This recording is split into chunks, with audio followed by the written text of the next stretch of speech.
space donation. Please do me a favor to send your receipt to me so that I can begin to tidy up for tomorrow's fundraising. I will only announce the ones that I have seen their receipt so that it doesn't conflict with the account tomorrow. So please kindly share your receipt with me if you don't mind. And if you want to support, please feel free. Whatever you have, bring it, please. It is acceptable. One AJ, one AJMA, kindly support the space donation so that it will be announced tomorrow. When you make your donation, please share it, share your receipt with me in my back channel, and I will compile it. Whatever you send to me, I will send it to our information minister. He will also see it before I make the announcement because he has to see the receipt and the names that I'm calling together. I have received a receipt. Let me, in case you think that you've sent to me, not knowing that you have not, let me just clarify it. You know, we have a lot of things upstairs. I have received a 5 Ejema from Nsi. I have also received a 5 Ejema from our sister Nubian. Hold on.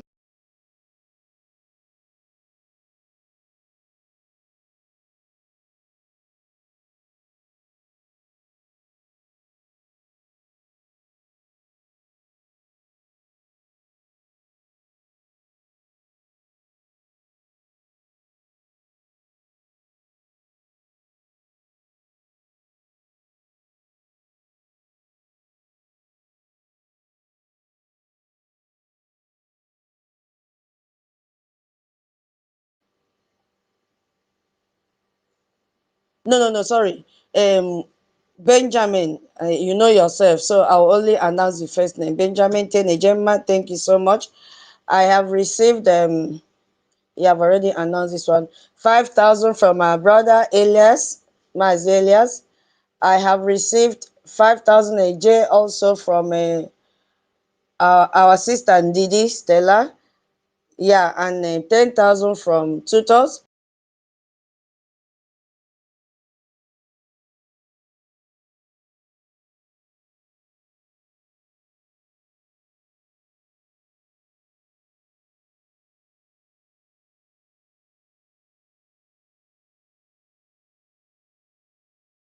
Their receipts.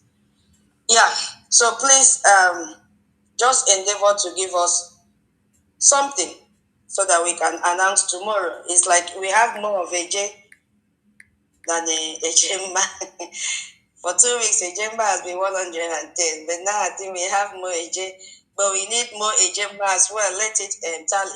Okay, so we are going to start today's space with the 4 official objectives of President Trump in what has been going on for some days now in the world.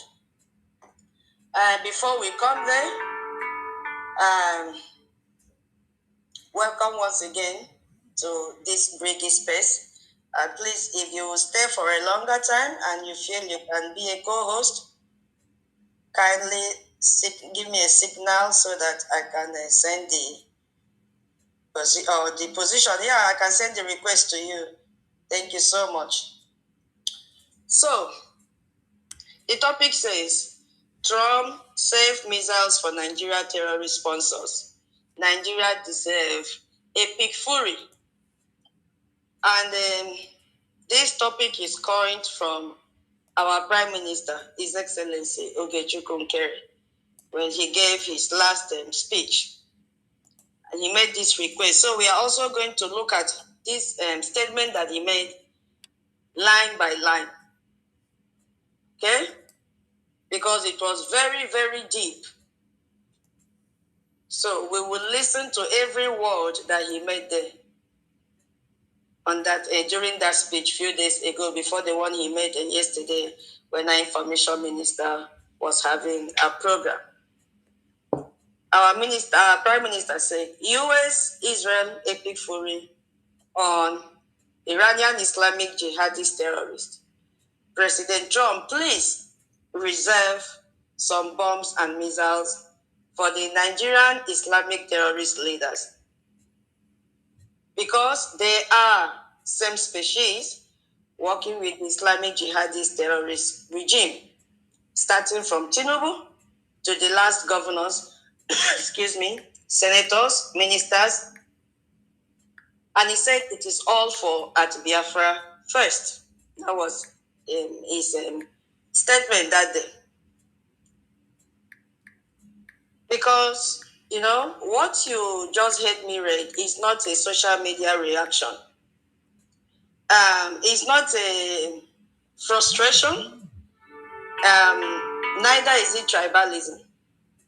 Rather, it is a geopolitical argument that our Prime Minister made with full knowledge of everything happening in the world right now. He came up and made that statement. So we will build our space behind every single word that he made on that day.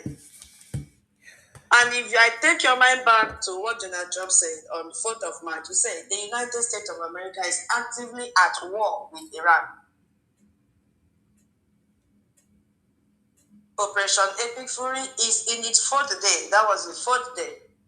6 American service members have died. The Strait of Hormuz, we know that strait now that carries 20% of all the world oils, all the oil, like 20% of it in the whole wide world, is closed. So oil tankers are stalled and prices are rising up.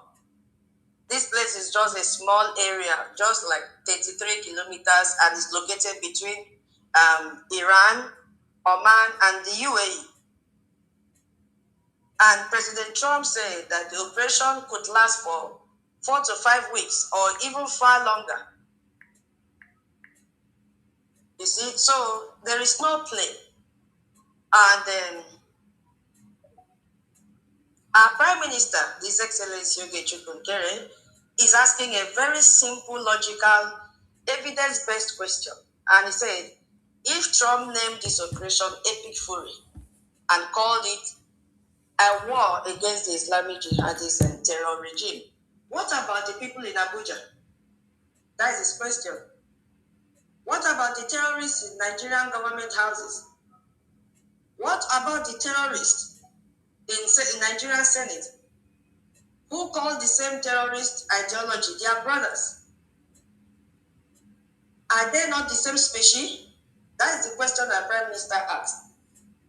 Do they not receive the same fury? You see?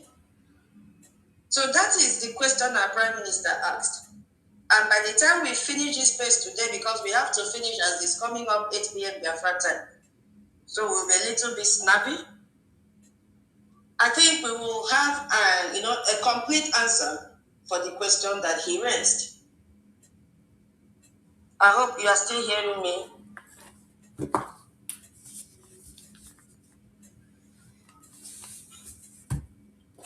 Am I still being heard?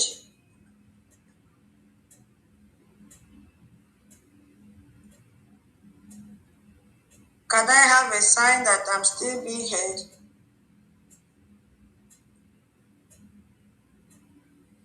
Hello? Okay, thank you.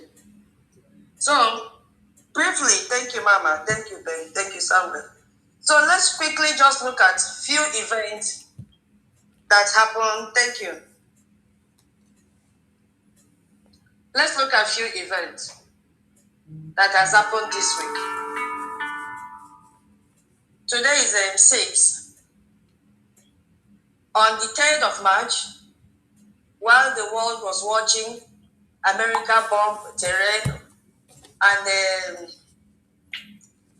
NSA was preparing statements about genocide and terrorism,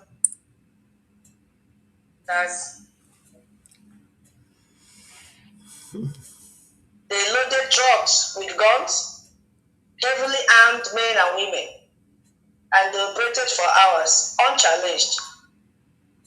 Slaughtered women, slaughtered children, heads were rolling, and they displaced a lot of people. People who had finally come home, they came home thinking that everything is okay.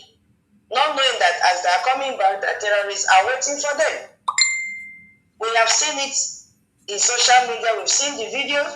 We have seen the Nigerian news media carrying the news, spreading it everywhere.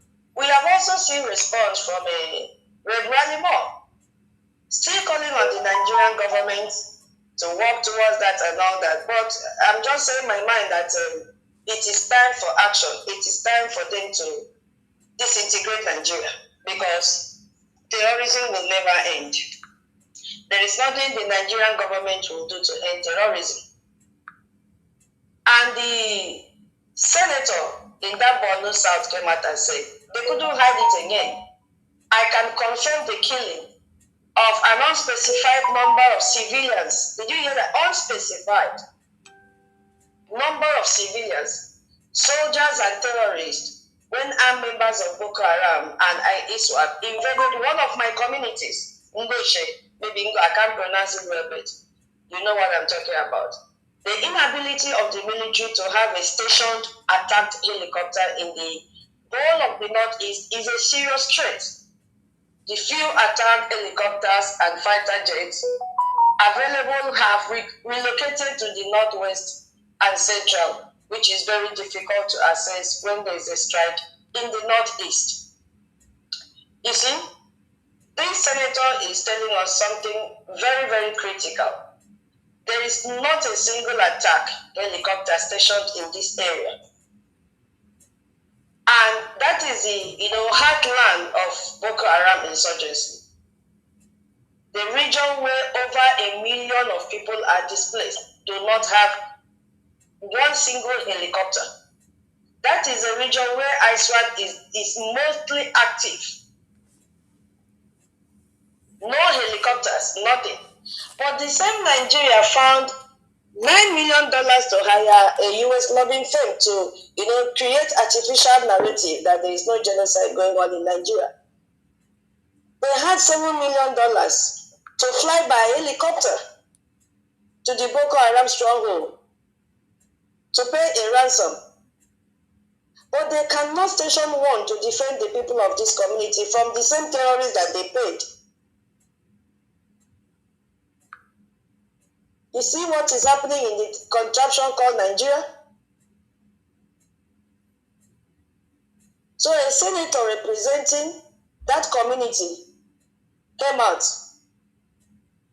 and tell the whole world what is happening. While Tinubu signed 9 defense agreements with Turkey, and NSA was storming Washington, telling America that Nigeria faces the same genocide. Who is lying to who? Is the question everybody should ask. And did you see Tinubu come out to say anything? Neither the wife that also went to Washington, D.C. and denied that there is no genocide going on. None of them have made any comments. They have not. They are busy campaigning, decamping from one political party to the other. That is what is happening. And you could also see, just an overview of what has happened this week. The Islamic movement of Nigeria, headed by Zazaki, marching in 12 good states, chanting death to America, chanting death to Israel, carrying the flag and portrait of Ayatollah and flag of Iran, and dragging American and Israeli flags along the ground. Women and children participated in it. Did you see Ribadu come out and say, no, what are you doing? Neither Shetima. None of them came out and said, no, this is wrong. And when they were asked, they said, we burn the flags of the United States and Israel, not out of hatred, but to show that we will never bow to oppression. And now I'm asking, what oppression are they talking about? What oppression? Is it the oppression that your leader is dead? Is that an oppression? You never came out to protest. When you saw the number of people, children that have been killed, slaughtered every day, that one is not an oppression. It's only the death of a man who has killed millions of people in the whole world that you see as an oppression. And they said the sons and daughters of Ayotala remain strong. That is their consolation. And they say they are not backing down. We are shocked and devastated over the killing of our leader. This is a painful moment, not only for us in Yobe, but for Shiites across the world. Yet we will not be broken. So it's like they wrote a script. Of course, they wrote a script for them, because if you ask them the language you pray with, what does it mean? They don't know. So they wrote a script for them. In all the 12 states that they did this stupid parade and demonstration and protest, all of them spoke in the same language, the same vocabulary. So that is just an overview of what happened this week. So Donald Trump, because if you just wake up, it's just like having any program and you don't have an objective. Or you go to school, you don't have an objective. Or you start a project, you don't have an objective. You will collapse along the line. Because you yourself, you don't know what you want. And you can never be focused to get it, to reach your target. So Donald Trump didn't just wake up from sleep and say, okay, I have to carry out Operation Epicfury. No. I have to destroy Iran nuclear weapons. No. He had 4 official objectives. So he did not launch this Epicfury without public justification. He gave 4 good specific objectives, because every single one of these objectives connect directly to Nigeria. And I'm going to show you exactly how it connects with other speakers that will speak today to the Biafran people. So objective 1 says, prevent Iran from acquiring a nuclear weapon. That was his first objective. And you could see Iran's chief, Witkoff, confirmed stockpiled, including 460 kilograms of uranium enriched to 60%. I played the video the other day. If I find it, I will still play so that you hear it from the horse's mouth. And it's enough for 11 nuclear bombs. And they were proud of it. They told the American negotiator in Geneva, with no shame, that they had evaded all oversights to get there. Yes, and they also got from that contraption called Nigeria. We will reach there as well. The second objective was destroy Iran's missile arsenal and production sites, because Iran has built an industrial scale weapon production system, factories, drone plants, missile launch sites, all are being destroyed. And the third one is degrade Iran's proxy networks worldwide. So not just in Lebanon, not just in Yemen, not just in Gaza, worldwide. And this is the objective that connects to Nigeria, because Iran's proxy network reached inside Nigeria territory, and we will prove it later. And the fourth one was annihilate Iran's navy to end Iran's ability to threaten the Strait of Hormuz, that 20% of the oil in the whole wide world passes through. So those were the 4 objectives from our president, Donald Trump. And Senator Graham confirmed that the mentorship of terrorism is sinking. The captain is dead. The largest sponsor of terrorism is close to collapse. And I love it so much, because what Nigeria thought they did by protesting has really, brought our freedom closer to than expected. They aroused the presence of Israeli ambassador in Nigeria to come out and speak and say, we have seen you. So that proxy that Donald Trump was talking about in the third objective, degrade Iran's proxy network worldwide. The man now has enough proof to tell Donald Trump and Israeli Prime Minister, you know what? That proxy that you were talking about, they have come out fully. And they know that they are there, but coming out more, stepping on their flags, shouting the same thing they to America, they to US, has ignited, the readiness in them to know that there is a threat coming from here as well, which is very deep. We are going to touch it very soon so that we connect it properly. So, oh, welcome, Tati. Come the Ada Eunice. Come the welcome. God bless each and every one of you. You know, as a Biafra, you always put God bless. See, when they come there, maybe, yeah. Mama, I sent the mic. Maybe I should send it again. I don't know what happened. Okay. Are you So hearing that's me? just away from where? Yeah, the mic is It here. was showing, it was showing list now. Hey, this network. Yeah, welcome. Thank you. Welcome. Hey, welcome back. Oh my God, internet is so bad. So, you know, if you go to social media, especially in X, that is where it is happening. You see some people that are still confused and they don't know what Donald Trump or United States of America did. And I want to read exactly because Marco Rubio, I want to read from his word. Because he came out and said, and put the fake news in their places after they refused to listen to a word that he said. He said, let me explain to you guys in simple English what is going on. So I'm also going to read from his word so that a lot of people that are sitting on the fence or pretend not to understand what is happening, fighting United States, fighting the Biafran people, fighting Israel, fighting what they're not supposed to fight, will understand the depth of destruction that has been going on.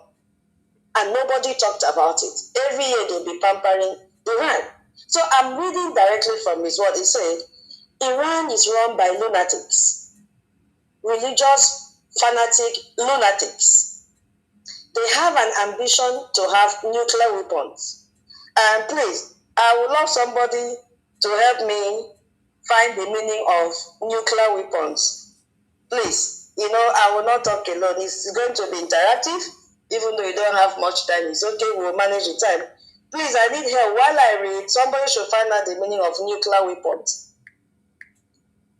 He continued, he said they intended to develop those nuclear weapons behind a program of missiles and drones and terrorism that the world will not be able to touch them for fear of those things. And already they had created panic.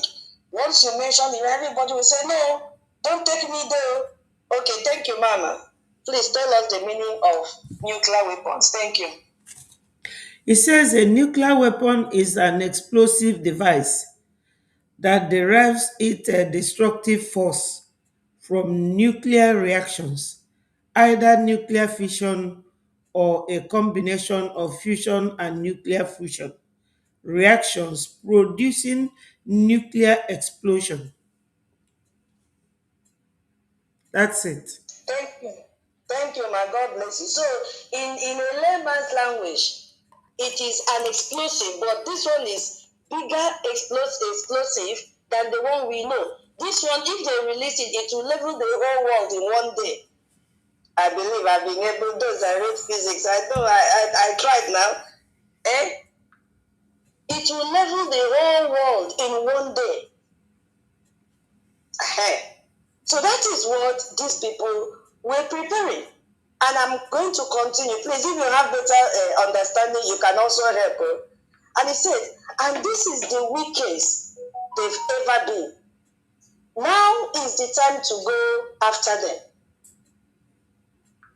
The president made the decision to go after them.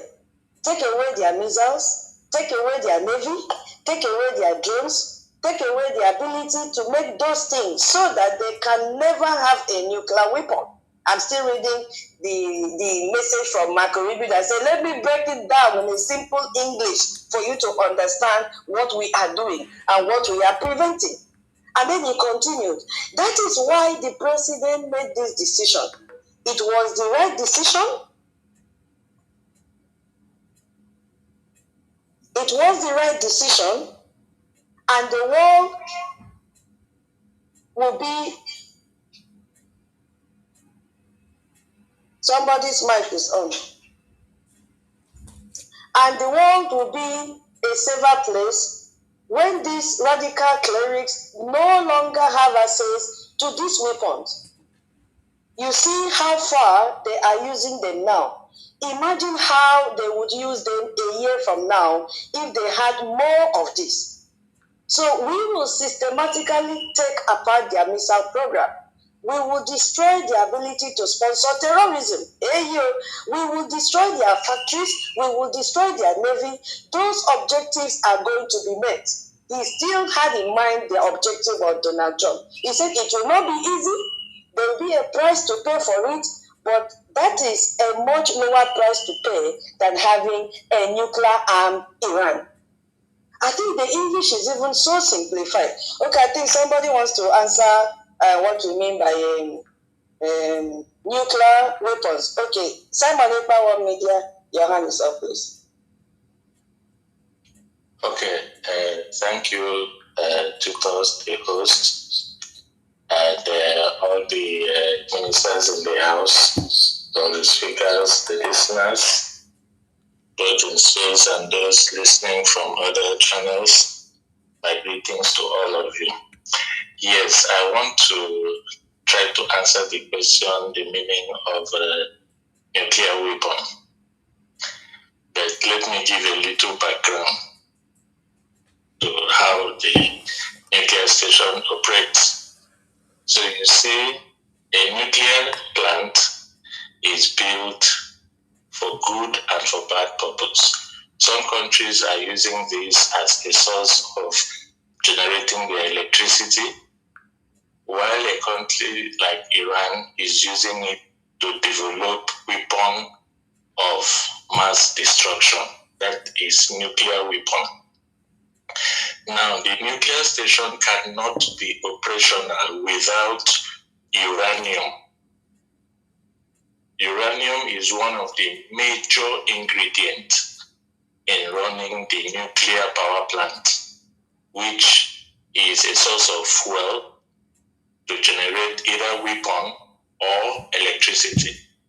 So, for Iran, they need to sustain a rich source of uranium. I'm sure from here you can think up the partnership they are having in Nigeria. Then, if this weapon eventually is developed, the nuclear weapon now, and in terms of war, it is being deployed and used, it acts as a bomb. Normally, it is a bomb, but the immediate effect of this bomb is something that is devastating. It will explode like a normal bomb, create a very loud noise, people will die instantly, but the after effect of it does not finish over years because of the radiation which is going to be emitted from this uranium. Remember, uranium is a radioactive element. So it gives out high amount of radiation, which can take years to clean up in the atmosphere. And this radiation is so bad that it will spread with the wind, and as people inhale it, they die. So the effect of this was sometimes felt in China. And there is it Hiroshima? They call it a whole area of China which had this problem some years back. Even to today, is uninhabitable to anyone. There is no life. Nothing is happening there. So you could imagine the scale of a nuclear bomb being deployed and used. It is not the immediate effect, but the after effect, which is the radiation which will spread out, and the wind will take it anywhere it goes. So this is the bad effect of it. Thank you. I hope I'm able to answer the question. More than. Thank you so much.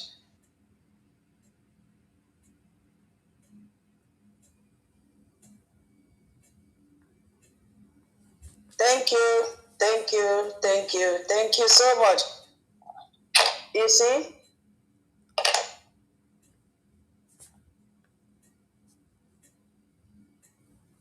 This is one thing with Brigi Space.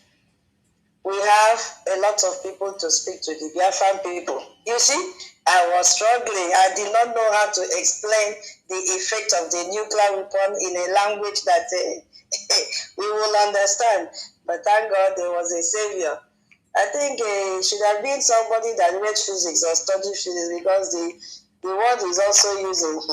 I did not understand those ones. Thank you so much, Simon Ekpa, One Media. Yeah, so we are giving thanks to the United States of America, and we are also giving thanks to President Trump for saving the lives of everyone in the whole wide world. You could see that the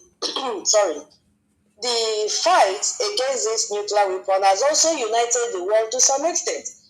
People that were fighting against Donald Trump, even members of NATO now, they are saying, Iran was on the brink of obtaining a nuclear weapon. But they did nothing. They did nothing about it. They were all mute.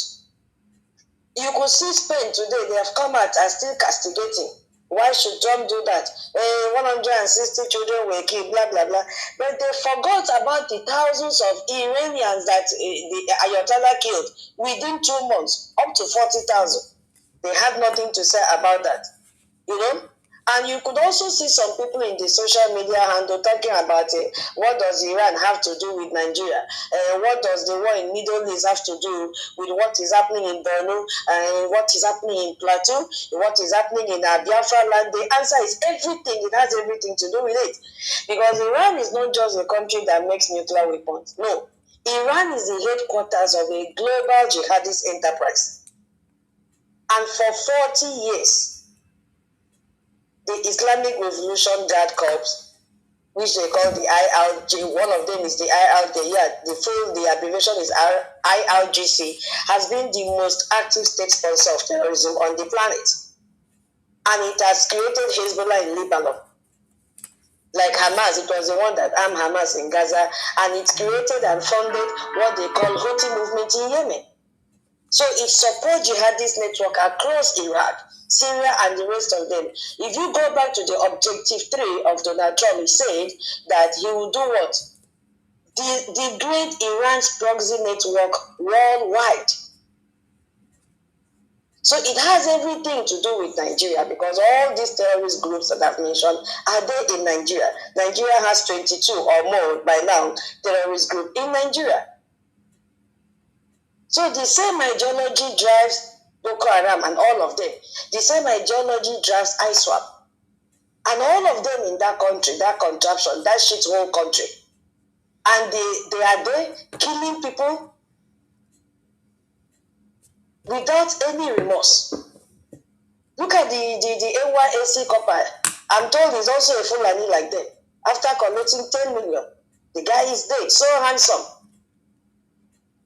So it has everything to do with Nigeria. When America pumped terrain, they did not just strike Iran. They struck every downstream terrorist organization that Iran has been nourishing for years. And that means they struck symbolically, strategically, the network that has been killing Biafrans, the network that has been killing Nigerian Christians for over a decade.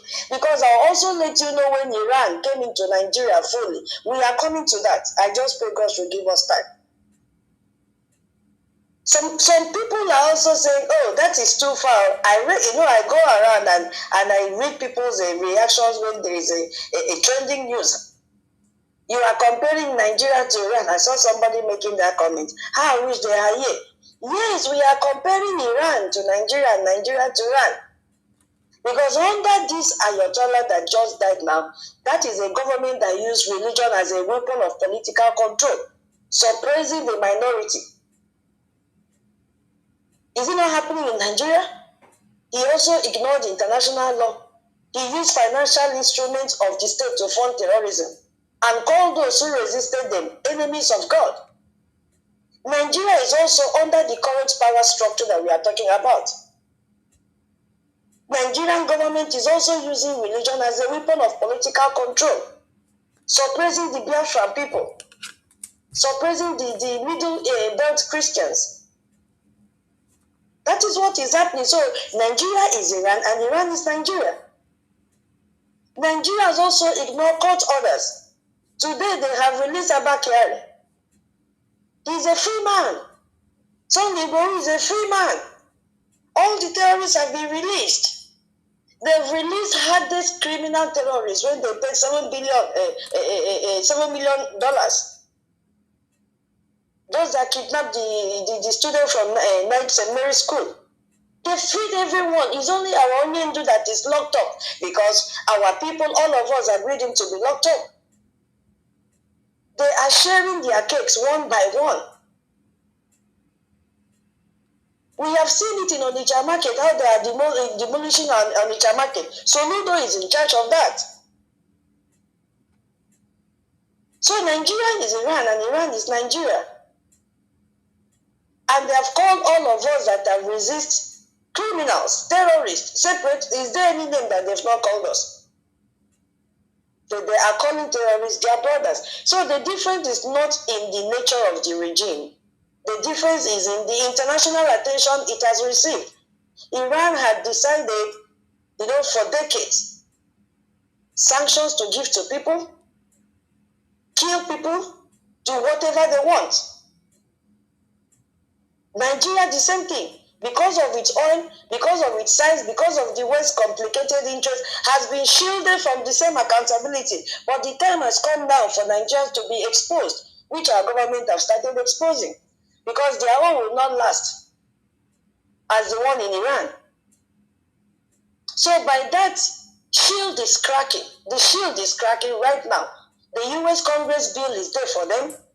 Trump redesignation is there for them. I told you last time that the designation of Nigeria as CPC this time is different from the one of 2020 because the one of 2020 was straight an executive order. But this one, the Congress person had to agree. It has been signed into law by Appropriation Act. No president can reverse this CPC anymore. No one can reverse it. So they've entered one chance. Things have changed. They've already withheld finance from them. In a year, Nigeria will collect $750 million US. You see what is happening? And we have our lobbyists in Washington, which we are saying, fund them. We have bills to pay. And you are sitting on the fence, giving your money to those that are squandering your money, wearing red dress or wearing a red suit, telling you this is your money that I'm dressing. Because if you say she's fighting for you, she's not. Instead, she's killing you. So when Iran falls, as Iran shield has now fallen, the same species as our Prime Minister said, Nigeria will face the same consequences. They must definitely face the same. So now we are about to start the space fully. Hey, we are going to use now what President Trump said and then connect it with the statement from our Prime Minister. I didn't still get a co-host, so I don't know if no one is free.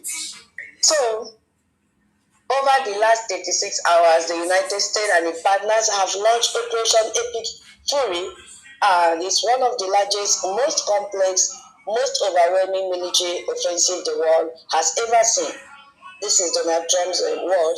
Nobody seen anything like it, and Iranian regime armed with long-range missiles and nuclear weapons would be a direct threat to every American. We cannot allow a nation that raises terrorist armies to possess such weapons. I once again urge the Revolutionary Guard, the Iranian military, police to lay down your arms and receive full immunity or face certain death. Donald Trump made this statement on March 1st, 2026. And if you listen to what he said, a nation that raises terrorist armies.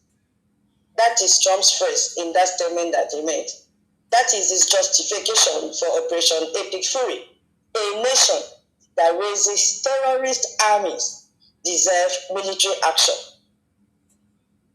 Did you hear that? So I want to ask my audience and my listeners this beautiful question. If you can just go straight to the point, and then you have to tell us why, it will help us a lot before we start the space. Is Nigeria a nation that raises terrorist armies or protects them or call them brothers? I need an answer. Is Nigeria a nation that raises terrorist armies or protects them or calls them brothers? I need someone to answer the question, please. I hope you are still hearing me. Okay, Minister Love is in the house, our Lokba. Welcome, I've sent the mic to you. Please share the space as you are joining. If you have donation for the space, big or no, help us. Where is Minister Love? Yeah, ma, you have the mic. Hello. Ma Titus, good morning from here. Good morning, dear Good friends. morning, welcome. Good morning. The answer is a resounding yes. It is not a secret, it's open.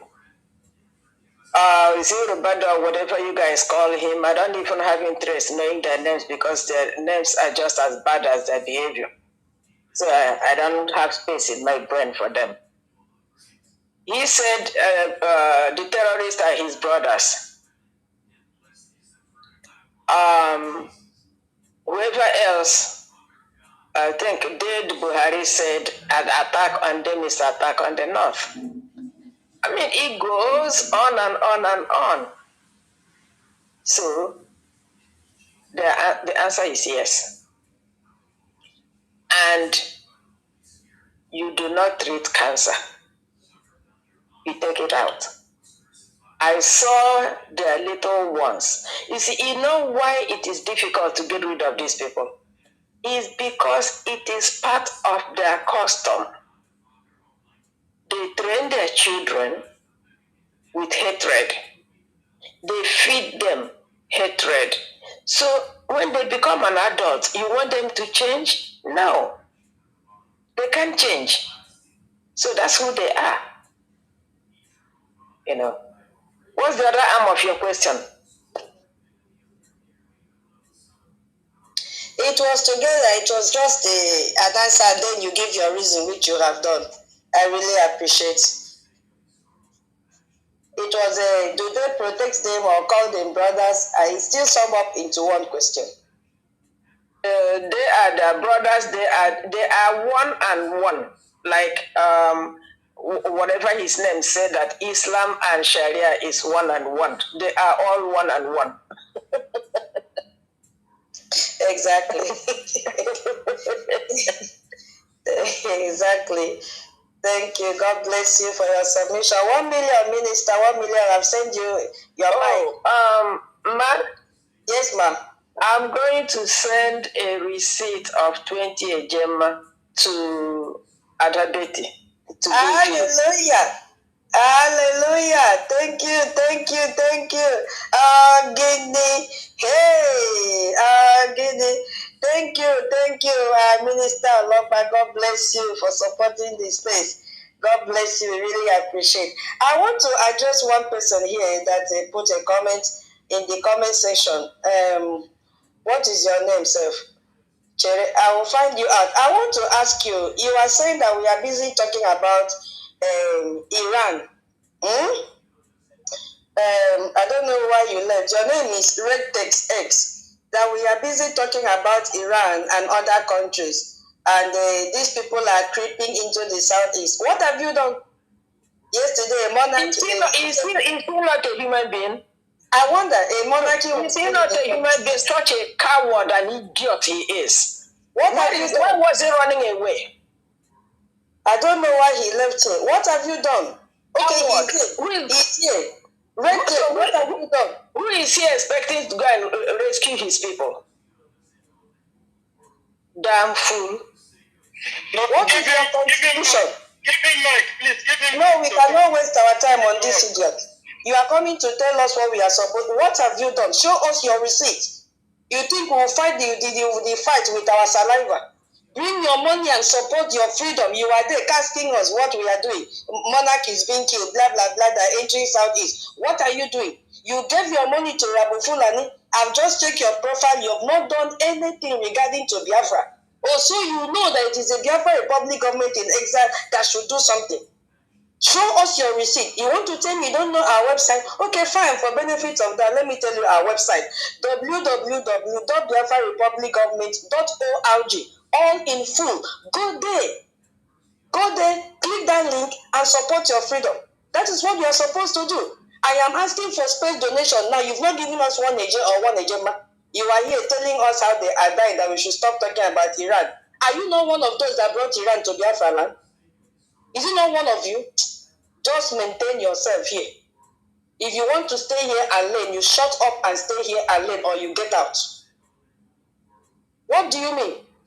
What have you done to rescue your people? What did you do to rescue that monarch that you are crying that they killed in Ebonyi State?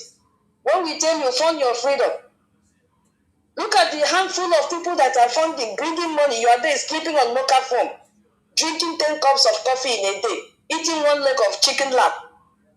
You are looking for who will sacrifice everything for you to get free citizenship in Biafra land. If you are from Middle Belt or in the northern part and you are a Christian, have you not heard us calling you to support that we will take care of you? What have you done? You are here looking for who will go and give you free freedom. Take your time, no? 1 million, Senator, you want to answer the question? 1 million, I don't know what happened to your mic. Senator, are you there? Yes, please. And I'm becoming busy right now in 1 minute, but let me see what I can do.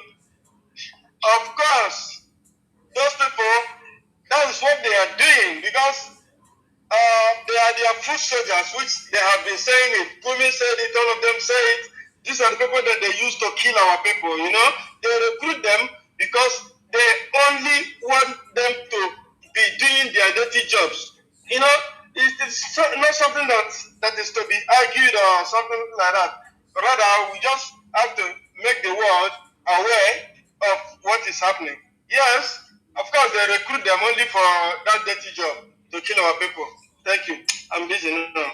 It's a pity. Thank you. Thank you so much for your submission. Thank you so much.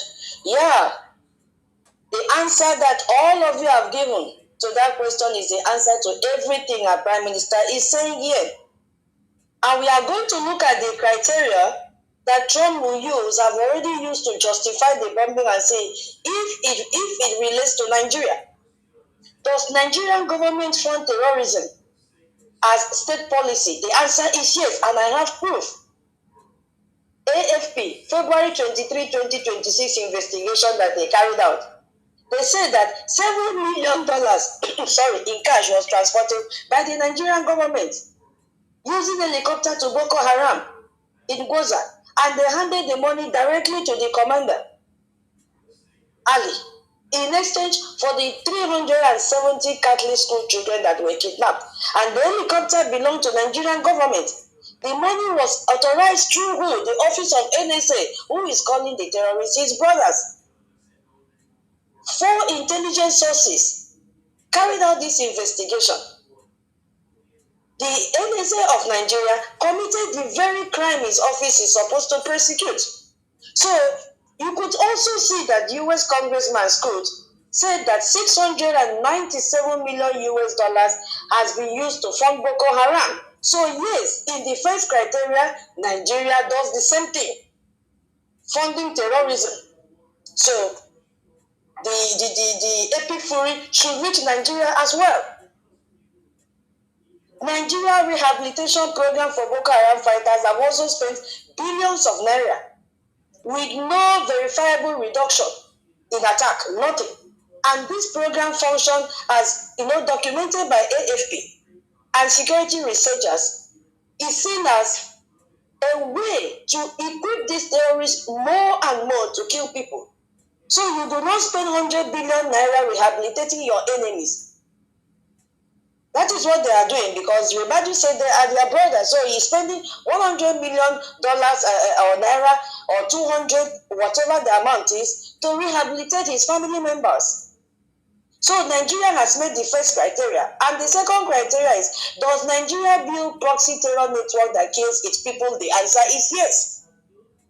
Between July 2024 and July 2025, the ISWAP, we all know who ISWAP is. The evolution of Boko Haram. We know it very well. And as they have been operating in Nigerian territory, they are led by the Islamic group. How many attacks have they carried out? More than 2,000. Till date, they are still killing. They are still killing people as we speak, as we gather in this space right now. How many soldiers have they killed today? This group earns an estimate of 191 million US dollars annually from territories that they control. They are making money more than the allocation of each some state in the contraction. And the Nigerian army cannot retake those regions anymore. They can never, because the terrorists have taken over. The military has no attack helicopter stationed in that region. The terrorists have RPGs, they have anti-aircraft. Who bought for them? Who bought for them? So the Fulani network operates across the Middle Belt as a parallel force that the Nigerian army has never systematically dismantled, not even for one day. A lot of documentation has been carried out. Inter-society have documented it. Who has not documented it? No one. Congressman Rally Moore former report to Donald Trump identified a direct financial chain that is going on. Chinese illegal miners that pay protection money to the Fulanis. Who used that money now to attack Christian villages? I saw him coming out again to say the same thing. Oh, they are still killing, they are still killing. The only solution is to divide Nigeria. Fulani will not stop killing. Yesterday, heads were rolling. Even when they have killed, they are still using their feet to stamp on the heads of the dead guys. Children, mothers, littered everywhere.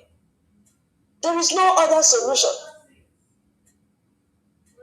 So Nigeria is even worse than Iran on this criterion, yes, because Iran's proxy terror network operates abroad. They kill foreigners in Lebanon, in Syria, in Yemen, in Gaza. Nigerian government enable terror network that operates inside Nigeria against their own citizens. Iran kill foreigners with its proxies. Nigerian leadership enabled the killing of its own people. So in this case, they are worse than Iran. Is that the third criteria? The answer is yes. Now let's look at it together. Does Nigeria protect terrorist leaders and give them ideological cover? I want somebody to answer this one for me. Let me not be the one to answer it. Let's see if Nigeria has also met this third criteria. Does Nigeria protect terrorist leaders and give them ideological cover?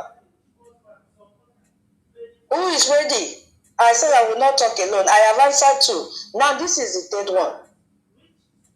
Anybody? Does Nigeria protect terrorist leaders and give them ideological cover? Anybody in the house? Okay. Hold on, I'll send the mic to you. Yeah, hold on, you have the mic. Let me read it again. So when you give them, we'll summarize. Does Nigeria... Hold on, where are you? Okay, Minister Love is safe. Okay. Hi, Olan have disappeared again. Mama, please go ahead. Yes, so Nigeria. Okay. All right, Holland, go ahead. If you since you've not No. I only identify. Mama, go ahead, please. Okay. Yeah, what I'm saying is that Nigeria protects the terrorists, both their leaders and everything, because Nigeria, the people called Nigeria are nothing but the terrorists. So they protect themselves in every form and shape. And that's why the terrorism is ongoing. So you can't fight yourself. So that's what it is. They are protecting them and they are sponsoring them. They themselves are the real terrorists, the Nigerian government. Yes. Thank you. Thank you so much, Lokpa in the house. Thank you for your submission. Yes, Holland, go ahead. Hey, my wonderful tutorials. You are doing the job. The bomb from your side alone is a great thing. There is nothing you can do contrary to truth. Truth stand the test of time. Lie has actually prevailed over it, yes, and BRGI has come to be the end of this shenanigans evil. We agree absolutely 100% with Nnamdi Kanu that said, I will use truth to destroy you people. And actually, we are doing well. Thank you very much for that which you are doing. Everyone here appreciate all protocol duly observed. And to answer that question, you agree with me that no, right from the immediate moment when the exposing were just going to international community and they were looking for a way to fight against know what our great Lord be were doing there. Ribado shoulder the responsibility of what Shetima and the so-called wanted Tinubu supposed to have appeared in that Washington D.C. or wherever the attention of the White House can actually be given to them. They escape it and they position the NSA agents to be ahead in order to play a card of all these lies and cover up. So you understand, you agree with me. Actually, who is the so-called Ibadu? Is it not a full animal? Who is Shetima? Is it not a full animal? You will agree with me when the so-called Omali, I will call it Omali. Yes, because what he won't chop, what he then eating is not making him to look stupid, but making to play and trade away the tribe of Yoruba and say Yoruba and the Fulani are one. So, in other words, because of political agenda, they were playing the card to cover up the truth. And that is why he will call them their family, our brother, and they are doing the cover up for them. He under auspices of whose authority? This particular government now. Okay, now what is playing out in Iran? Who are they shouting? Is that not Trump, Trump, Trump, Trump, Trump, Trump, Trump, Trump? So under us, which auspices are they doing all this? Or is it under Tinubu? So if they are doing all this cover up, he carried the load of this blame, meaning that he's aware. Do you want to tell me that no, he wasn't aware that no, there was a protest in all the northern parts, majorly to the figure place that no, they were showed. If it happened to be a flag that was raised even in Biafra land,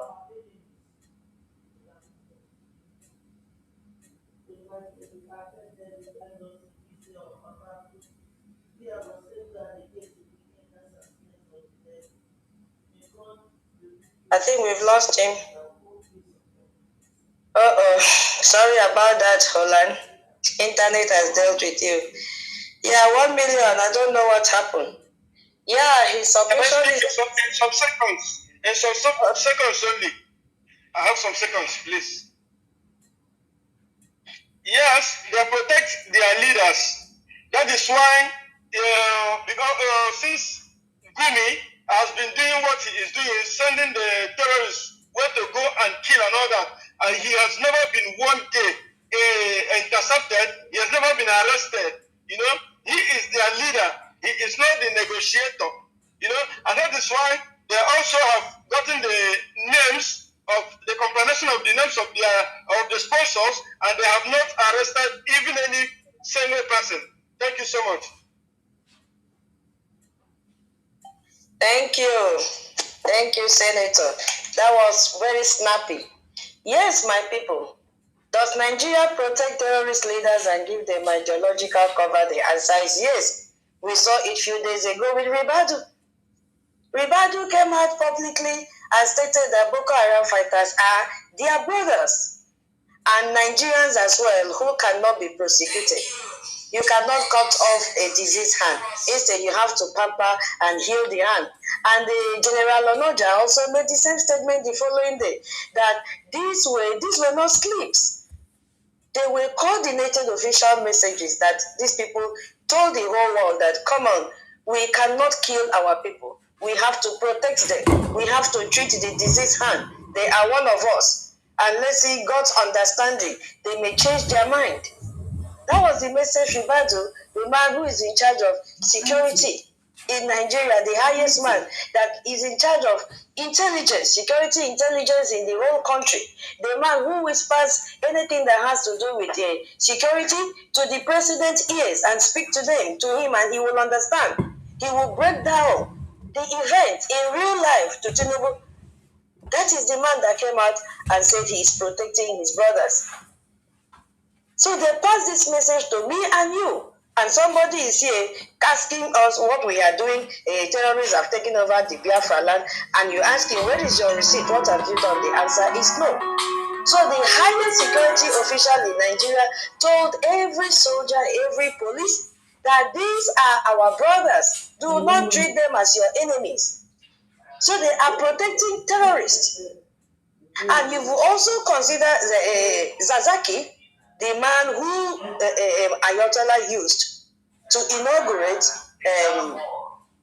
what is it called, Islamic movement of Nigeria, is also there. His organization now has a Iranian Revolution Guard Corps training camp documented on Nigerian soil.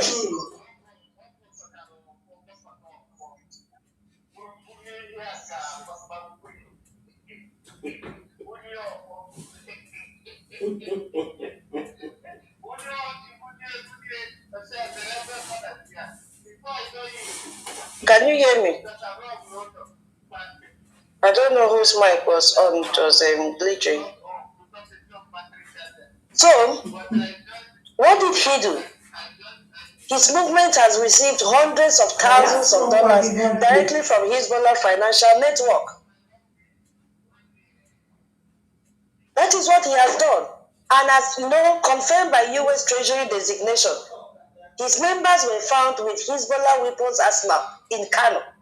They were found with RPG, they were found with TNT, and also anti-tank weapons. In 2015, if you go back to Nigerian news, you will see that he was arrested.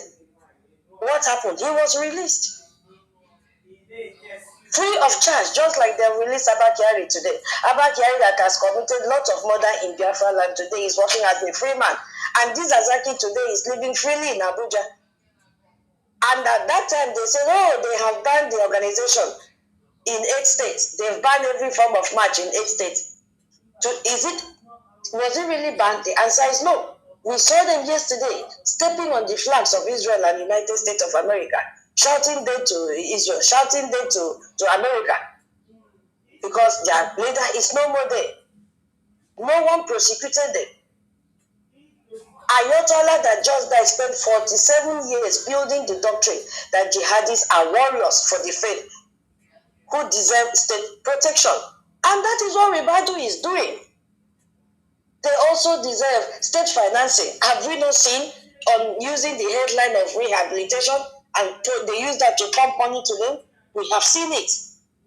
So when this man Ribadu says you cannot cut off a diseased hand about Boko Haram, that is Ayatollah's ideology and theology delivered in Hausa for you. And our prime minister was right. The same species, they are of the same species, different language, same doctrine, same result. That's who they are. And the last criteria that I said that Nigerians deserve is weapon of mass destruction while financing jihad. Weapon of mass destruction condition while financing jihad. What do I mean by this? Even though we have a special session on uranium, we are about to understand that Iran pursued uranium enrichment to 60%.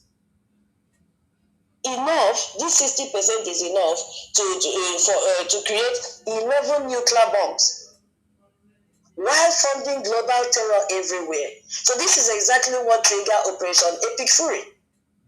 So consider Nigeria's position on the same nuclear material picture. Just look at Nigeria on the same picture. You know what? I was just laughing. If Nigeria provoke Israel to the extent that they begin to send missiles, I was just saying, hey, Nigeria that has no protection for his own airspace, what will happen? Everybody will, will be eliminated in one day. So Nigeria has uranium deposit confirmed in 7 states. We are going to look at this later. Hold on. Yeah, Onyenya, I've sent it. So they have this in 7 different states across Nigeria. So a Nigerian neighbor, Niger, is their real depot. Anyway, we'll come to this. So they are using this to terrorize people. So Nigeria has made the criteria for US to turn their face and release the Epicfury on them. So let me hold on here before we go to the statement from our Prime Minister and connect it to what we are discussing. Onyenye, I sent the mic. I don't know why why you did not see it. Yes, Oh my God, you are the listening section. Okay, you have the mic. Before I continue, welcome. Thank you. Okay. I didn't know you just you have given me chance to speak. Hello, dear friends. Good morning, good afternoon, good evening, depending where you are joining this space. My name still remains Onyenyere one of Biafra land. Enye gige onye ọzọ enye a na-enye everywhere. Onyenyere one. Thank you for our host, Madam Tutor herself. I greet our minister, Minister Betty. I greet Senator. I greet our own minister, the Olopa one of Biafra land. I greet every Biafrans that are here. We have gathered once again. Let me sing this song for us. We have come again. We have come again. Lord, we have come again. Holy Ghost, come and take control. We have come again to destroy the camp of the enemy. You see what that useless country, Nigeria, I see so many Nigerians crying. There is one guy that called himself, this guy, let me not make him popular actually. Each time he's making his speech, he will say our military. I attack him several times. I say, you people are stupid. You don't know that your military are being, all these terrorists are into your military. Now Nigeria has happened to him. He's crying. They have kidnapped his loved one. Today being the 6th, they are praying for the as in doing the burial of their loved one they kidnapped, even when they have not seen or heard that the person have died. The reason is because the terrorists demanded for ransom. 2 people, they demanded 10 million for one person. The other person, they demanded 7 million. And they managed to raise this money. After they raised this money, the terrorists now change up their mind and say, that person that they collected 7 million must complete his own 7 million to become 10 million, 3 million to become 10 million as well. Then they have to bring 3 bikes before they can release them. Now they now decide that after giving these people 17 million and these people now make another demand, what is the assurance that after they have given the 3 million and the 3 bike, what is the assurance that these their people will be released? For that reason, they have zeroed their mind that they are going to make a burial even when they have not heard that the person is dead. Because the terrorists refuse to allow them to speak with the people, with their people. So today being the 6th, they are doing the burial. These are the things that will be happening to those that call themselves Nigeria, this useless Nigeria, this brain dust Nigeria, these people that fail to understand that Nigeria is a country that was built on nothing and can never stand. Exactly. I have not seen, I made a video, I said Nigeria citizens are the most useless people on earth. There is no country where what is happening in Nigeria will happen. And the citizens of those countries will not do anything. It is only in Nigeria. The same that Nigeria where the Fulani is killing them. That is the same Nigeria where you see they are Northerners, they are useless Northerners protesting, marching the flag of US and the Israel, supporting this terrorist Iran because of why terrorists support terrorists. That is what you are seeing. So I want every Biafran that are seeing what is happening. If you refuse to stand up, if you refuse to identify yourself, that means you are not just wicked, but you also a terrorist sympathizers. Anyway, so I use this opportunity to call out Biafran that wake up, don't be afraid to speak. Yeah. I am not afraid to speak because our former prime minister told us that if the good people refuse to speak, that means they allow the evil to strive. So you must stand up now if you are among the good people. For we not allow the evil to strive. Thank you very much, my host. Thank you very much, everyone that is here. I have to yield the mic here. Thank you, my brother. God bless you, and thank you for coming around to speak to the Biafran people. Yeah, before I go to our Prime Minister's speech, how it relates to what President Trump said, I wanted to respond to this guy here. What is his name? Take whatever. Because he has dropped a message in the comment section that he is from the, what did he write? For those asking what we are doing to protect the Southeast, we live in Nigeria right now, not have money, but we are doing our very best. I wanted to ask him if he even knows his state, where he comes from. But unfortunately, he's not here. I'll be looking out for him. Once he comes back to join the space, I will ask him. And he has shared a video of what is happening in Ebonyi State. I wanted to ask him if he's from Ebonyi, because he's telling us they've adopted the former deputy governor of Ebonyi, they've adopted the father or whatever. What did the former governor of Ebonyi State do for Ebonyi people? Let this boy come back. When he comes back, I'll ask him question. Okay, let that not distract us from what we came to do, because we don't have time. Our Prime Minister will still soon come up line. So, if you go back to the statement of our Prime Minister, he said, US Israel Epicfury on Iranian Islamic jihadist terrorists. That was what he said in his speech that day. And he opened the speech by naming the operation by its official name, Epicfury. Because our Prime Minister is not just making a political speech. No. He's engaging in an active, ongoing military operation that no other group, there is no group that have made the statement that our Prime Minister made. Go to his Twitter handle, you will see it. No one has responded. They are just there making noise, sharing picture of our leaders as if that will be what to. Anyway, they are not governors, governments, because a government is speaking to a government here. So he is very, very active in what is going on. He's speaking in real time about life geopolitical event that is happening, and he's aligning himself with the US government and call it Epicfury, which was the name chosen by Donald Trump. So it is official White House designation for this war, and we are also aligning to that.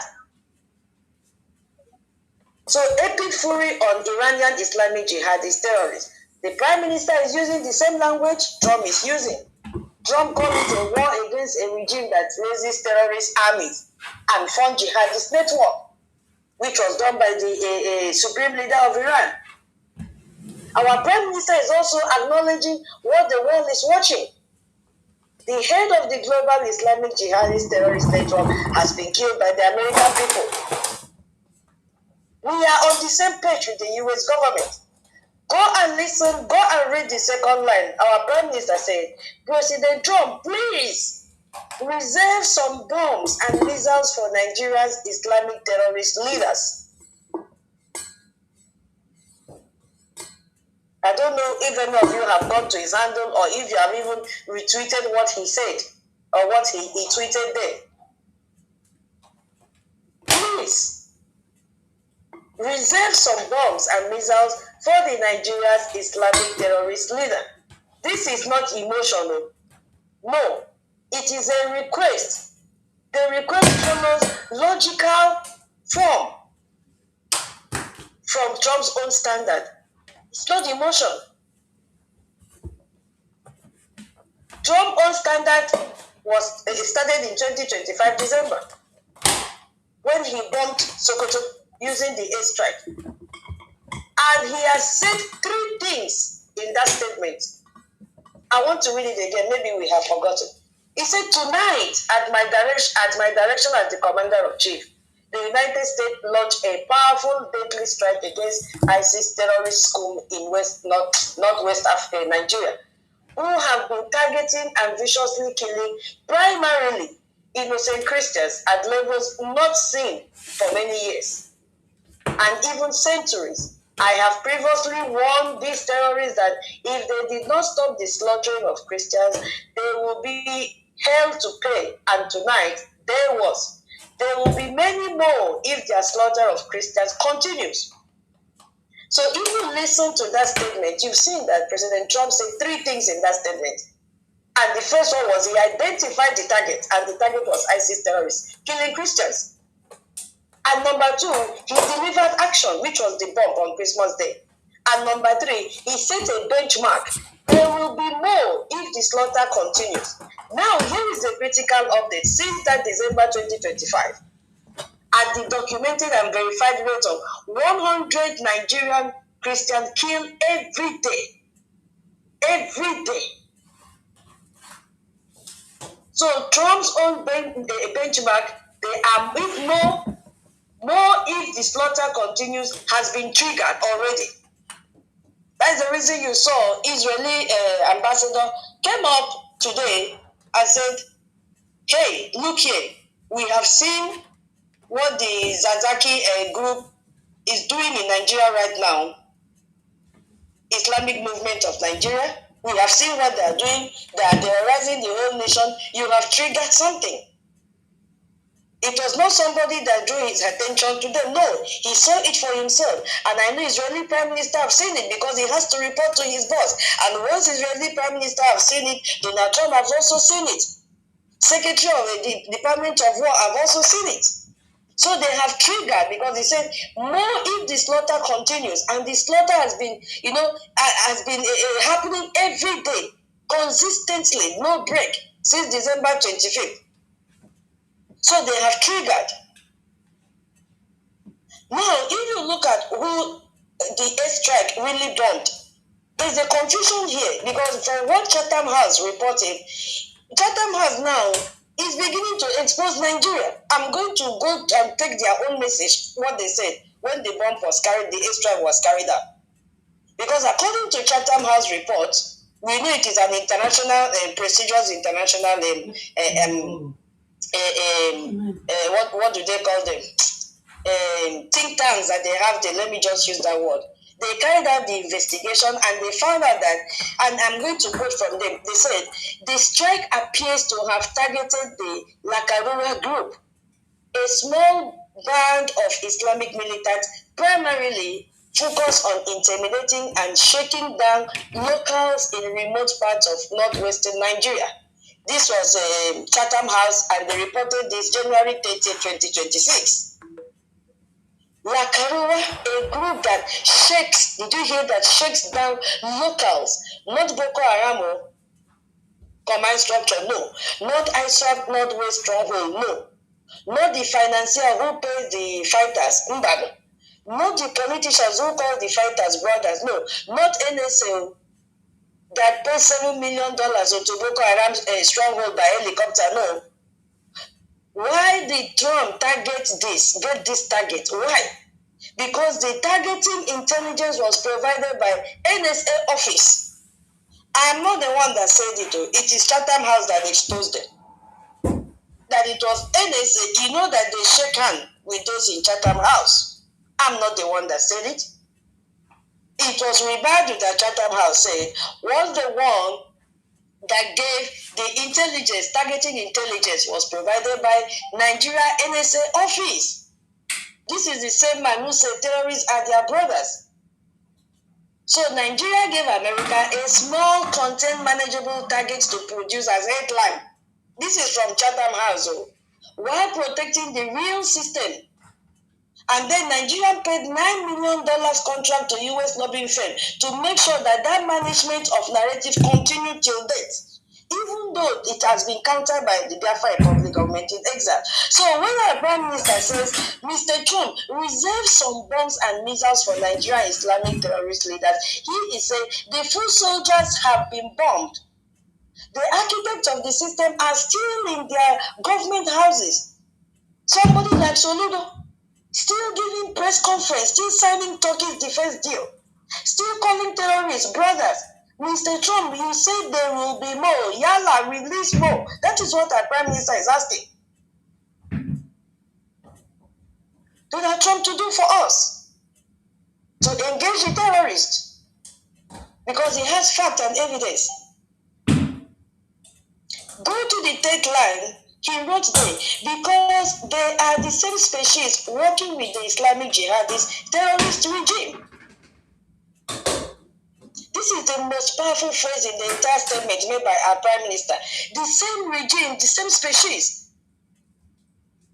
Because it is not an insult, it is not an exaggeration, it is a documented, verifiable, supportive, would I even call it characteristic of Nigerian security leadership? Let me just put it like that. He has backup and evidence in what he's talking about. They are of the same species. What makes you the same species as a jihadist terror regime? Because Trump gave us the definition himself. He said Iran is being struck because it is, and I'm going to quote him again, a nation that raises terrorist armies. It funds them, it protects them, it gives them ideological legitimacy. It calls their leaders brothers in their faith. Now, I want to apply that same definition word for word to Nigeria's leadership because it is very, very important for us to know what we are doing here. Do they raise army? The answer is yes. They raise army. It is documented. Do they fund them? So many proofs are out there. Not even by Nigerian news media, by AFP, international news media and intelligence. They've gathered all these documents. Do they protect the terrorists? The answer is yes. Ribadu has come out to say, no. These people are our brothers. They cannot be prosecuted. So they are protecting them. Do they give them this ideological legitimacy? Of course, because when Ribadu says, you cannot cut off a diseased hand, and God will bring understanding. He's not just expressing an opinion, he's issuing a governing philosophy. He's telling every soldier, every police, every intelligence agent in Nigeria, these are our brothers, do not treat them as enemies. Are they of the same species as Iran regime? The answer is yes. Because Ayatollah have killed in operation Epicfury, have spent 47 years building the doctrine that jihadis are warriors for the faith who deserve state protection. And when he died, what did Shetima Gumi say? He said, "Oh, innocent soul that died that died as a jihadist," because that is what his master was preaching. Do not cut them off. So those are not Ribadu's original words. That is this Ajotalo's theology delivered in Hausa language. So our Prime Minister is correct. They are of the same species. Same species is what he said. If you read the line 4 of our Prime Minister's tweet, you see, starting from Tinubu to the last governors, senators, and ministers, very, very specific. Our Prime Minister did not make any vague accusation. He's naming a system. He's, a multi-layer embedded in that system that has run from the presidency all the way down to the last local office. If you look at from the president, what happened on December 25th? One day before Trump bombed ISIS in Nigeria, what did Tinubu post on his social media handle? He said, I stand committed to doing everything within my power to protect Christians, Muslims, and all Nigerians from violence. 24 hours later, America struck the Bagam. Then Tinubu claimed he approved and cooperated with the strikes. But here is what Chatham House has documented. Chatham House came out and said, no, Mbano. Remember, this Chatham House is not a Biafran organization. Chatham House is the world's most prestigious international affairs think tank. And all of them, they go there. I'm going to quote Chatham House again, what Chatham House came out to disgrace them. These are their paddy. Nigerian leaders have showed great agency and strategic skill in shaping Trump's action. Not be me talk about.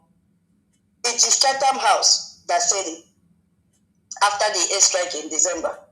By leaning into his unwelcome focus on Nigeria and helping to select his targets, they influence the scope, scale, and domestic consequences of his unprecedented actions.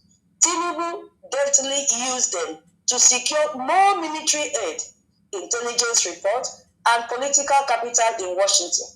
Nigeria's leaders would be wise to provide Trump with occasional wins, like the Christmas Day strikes, to forestall renewed U.S. interference. Chatham House, January 30, 2026.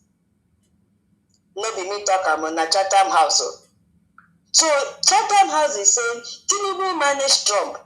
He gave Trump, that's the way I understand. If you understand in a different way, please, when you pick the mic, you can add more.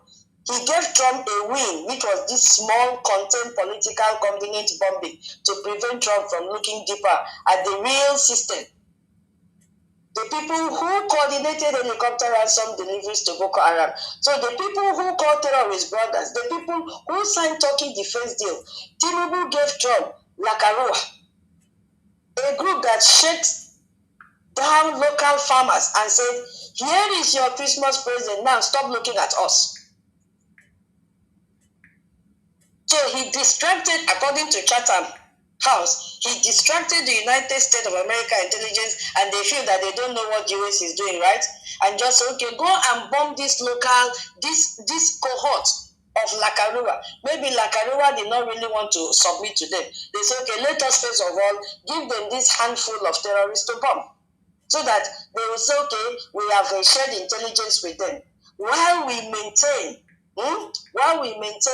here and continue to kill Christians using Boko Haram and our Fulani, terrorists. Oh yeah, US take. And he paid $9 million in lobbying fee to make sure that America kept not looking. You could see Ralimo say, okay, dude, America, they know what they are doing. They are pretending as if they are moved because they want to get down to the root of this problem. I don't know if I'm making sense here or not. So this is what Chatham House did to Nigeria. And Nigeria feels that they are very smart. This is what Chatham House observed. And they came out and wrote this message in the public for people to see. And that institution now, in January 2026, used its 100-year-old reputation to tell the world Nigeria president is managing Trump, selecting that convenient bomb target and divert the attention from them. You see? And there is one more layer to this that is almost too extraordinary to believe. That layer is when Tinubu went to Chatham House in 2022. He made a promise to them. He promised, oh, I am reading, and I'm also going to read from his actual Chatham House speech here, because they have their records. We will be tough on terrorism and tough on its root causes. We will improve intelligence gathering and border controls to choke to choke Boko Haram, or not to kill, to choke Boko Haram's financial and equipment channel. That was what he said in Chatham House in London to international community in December 2022. And by March 2025, what did NSA say? NSA is calling that same people that Tinubu said he will choke, he's calling them our brothers. I don't know if you are following what I'm connecting here. Our Prime Minister also made reference to governors. The 12 northern Nigerian states operate under Sharia, and that has been a system that provides different rights to non-Muslims. Killing Muslims, non-Muslims, sorry. Their governors have publicly challenged the United States, saying that America's concern about religious freedom cannot override Islamic governance in their state. And the governors of this state, where Christians are being killed at ratio of 100 to 1 Muslim, have never prosecuted any single person. So our Prime Minister was right to say from the president to the governors. And now he said till the list, he mentioned senators. What are the senators doing? When Congressman Perry said 97 million is being spent on Boko Haram through Nigerian channels, the Nigerian Senate found the allegation credible enough and immediately summoned intelligence chiefs and to open investigation. But was it true? Because they knew it was a truth. The US never lied, the records are there.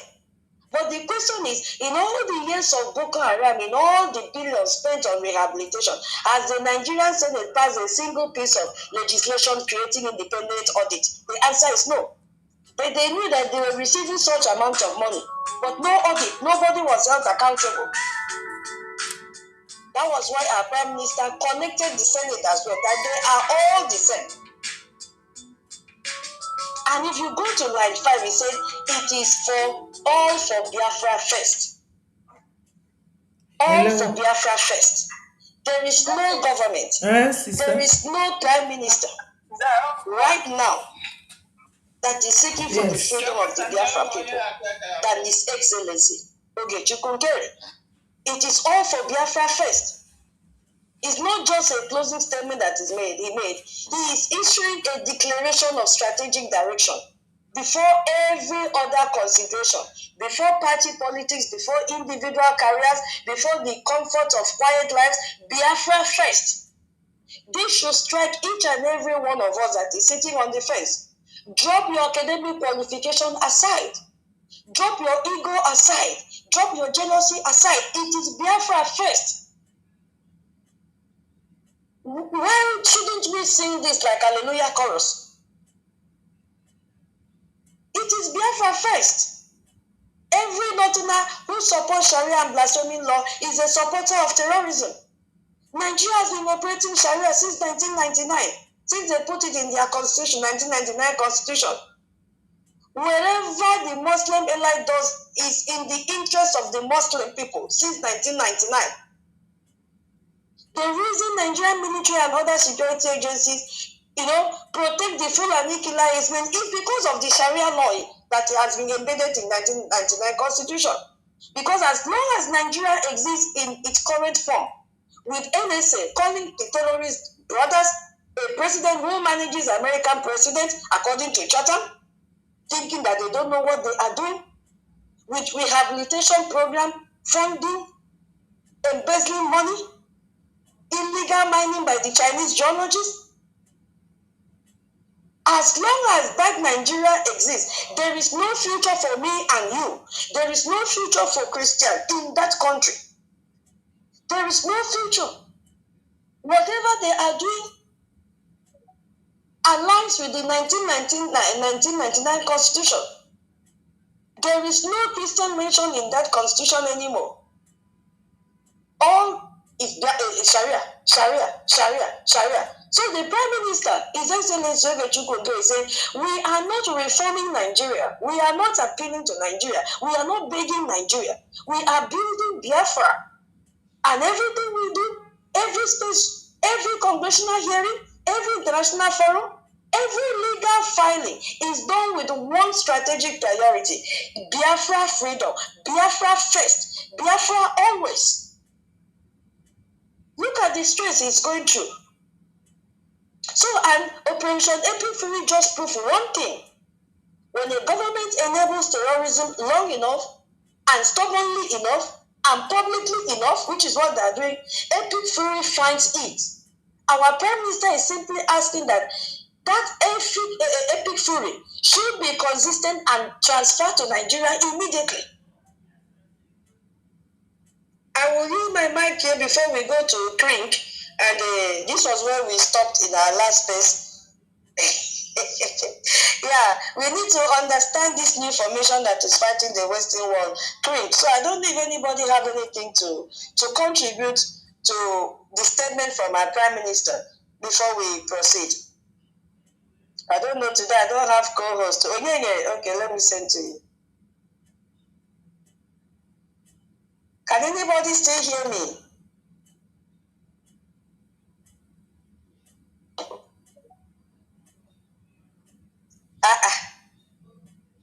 Why is the place so quiet? We can hear you. Okay. Yeah, I was scared, or maybe I was frozen without knowing. So nobody have anything to contribute to this section about the statement from our Prime Minister, His Excellency Ogechukwu, how he tweeted, and I just had to use the statement and linked it up to what is happening in the world today and why it is Biafra first. Yeah. Let me take it. Let me take it up from there. So what I have to say is this.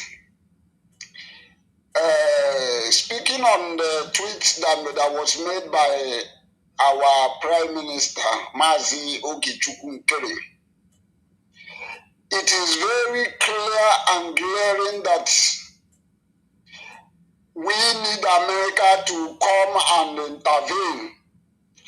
And the reason why that we need America is because we know, even the blind know, even those that pretend as if those that clamoring for Russia, they know that it is only America that can do it.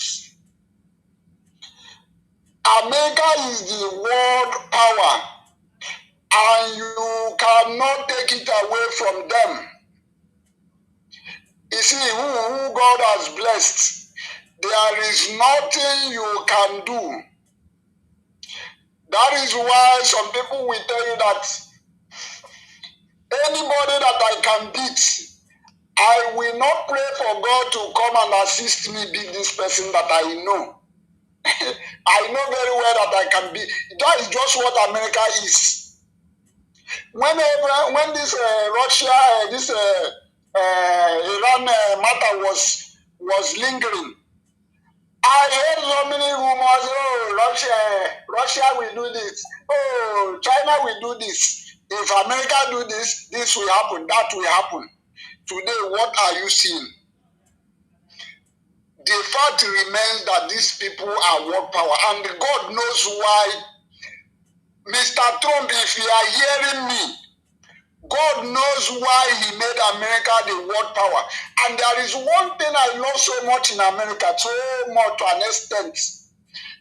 Whenever they are speaking, they will tell you, God bless America. God bless this. God help us. They cannot do without mentioning that God, which is Almighty Chukwu Abiyama. The same thing applicable to Israel. The same thing applicable to Biafrans, because God is our strength and God is the only one we are relying on. God is the only one that can save us in every situation. So if you just take your time and watch these three countries that I just mentioned, United States of America, let me use that the same United States of Israel, United States of Biafra. These are the countries that are doing the same similar thing in common, that have something in common.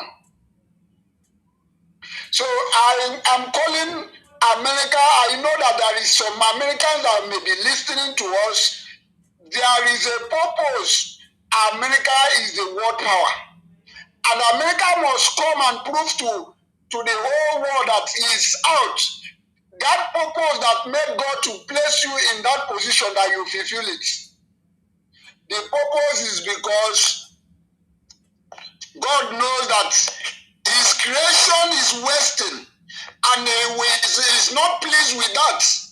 And that it is only America that will rescue His people from these tyrannical people, from these wicked souls, from these people I don't know how they feel when they are wasting blood, from these people that does not have heart in them. So the call from our Prime Minister to America to come and to reserve some bomb or to reserve some Epicfury to Nigeria is a reality. If you watch what is happening now, there is this game Nigeria is playing right now. Nigeria is capitalizing on what is happening between Israel, America, and Iran. They are capitalizing it against the people of the so-called Nigerians. That is why today you can see a lot of massacre, a lot of killing, the way they are wasting people, and the government are not talking. I want America to know that all this terrorism that is happening in Nigeria, that Nigeria government is aware of it, starting from the list of them to the highest office. They are aware and they are in support of what is happening. That is why some children, I call them children, that is why they could use American flag and and put it on the ground and was marching on it. The government of Nigeria have not said anything about it. They know what is happening. They are the one engineering what is happening. So America should know this, and America should know that the only solution to all this is to allow Biafrans to recognize Biafrans. The Biafrans are the one that are doing similar thing with America, and we are ready to work with America. We are ready to align with America. We are ready to have American troops in our land. So Americans should know that Biafrans are with them, and we are supporting them, and we are having the same thing with them. So these are just a little thing I want to contribute to this topic. Thank you very much as I use my mic here. Thank you. Thank you so much. Yeah, Biafrans, remember that our Prime Minister is coming to speak to the Biafran people 8 p.m. Biafran time today. So please share the flyer. It's out there already. And the 12th of March, 1 million march will be there for our Onyendu. Tomorrow is our fundraising. Please, let's get prepared. Now, what is CRINK? C-R-I-N-K. Hey, you. CRINK. C-R-I-N-K.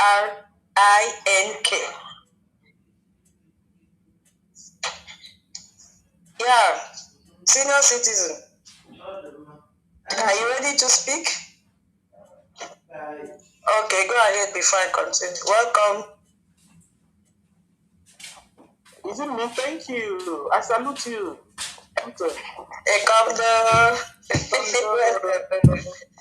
Salute you. I salute Onyanyere. Betty is here. Salute you. Senator, salute you. Lord, salute you. I salute everyone. Trump saved missiles from Nigeria terrorist sponsors. Yes, so what is playing in Iran is exactly what is playing out in Nigeria. Simple. That thing you're seeing playing out in Iran is exactly what is playing out in Nigeria. The only difference now is that America have come to their rescue. And it's still Iranians that will also do most of the job for themselves. And you can see every other world keeping quiet. Yes, because they know that what President Trump is doing is correct, because they have seen Iranians on the street. They have seen, like Russia, China, they have seen Iranians massacred them just this past 2 weeks alone. Thousands were died by who? By their so-called president that died. So what are we trying to say? There's going to be protests on the 12th. And the government said that Biafrans in homeland must go out with American flag and Israeli flag. At least to acknowledge, to show support to America and Israel for what they are doing in Iran and what they have done already in Nigeria and Biafra and what they are going to do. So Biafrans prepare, it's very, very important. Nigerians also, you can do it. You see, there's no more, it's not a secret thing anymore. And it's not like people are confused anymore. Your regular private journalists are saying it already. Like, what do you call him again? English Alahaji. Everybody, even because he's also saying it, a lot of people are saying it. Nigeria government is killing Nigerians. Guys, you saw what happened the day before yesterday. We are in, what do you call, Boronu? This one is Boronu. Where I don't want to talk about yesterday and today. Boronu, Boko Haram entered into Nigeria, military barracks there. Killed soldiers there. Everywhere was chaotic. They saw Nigeria Air Force plane, jets.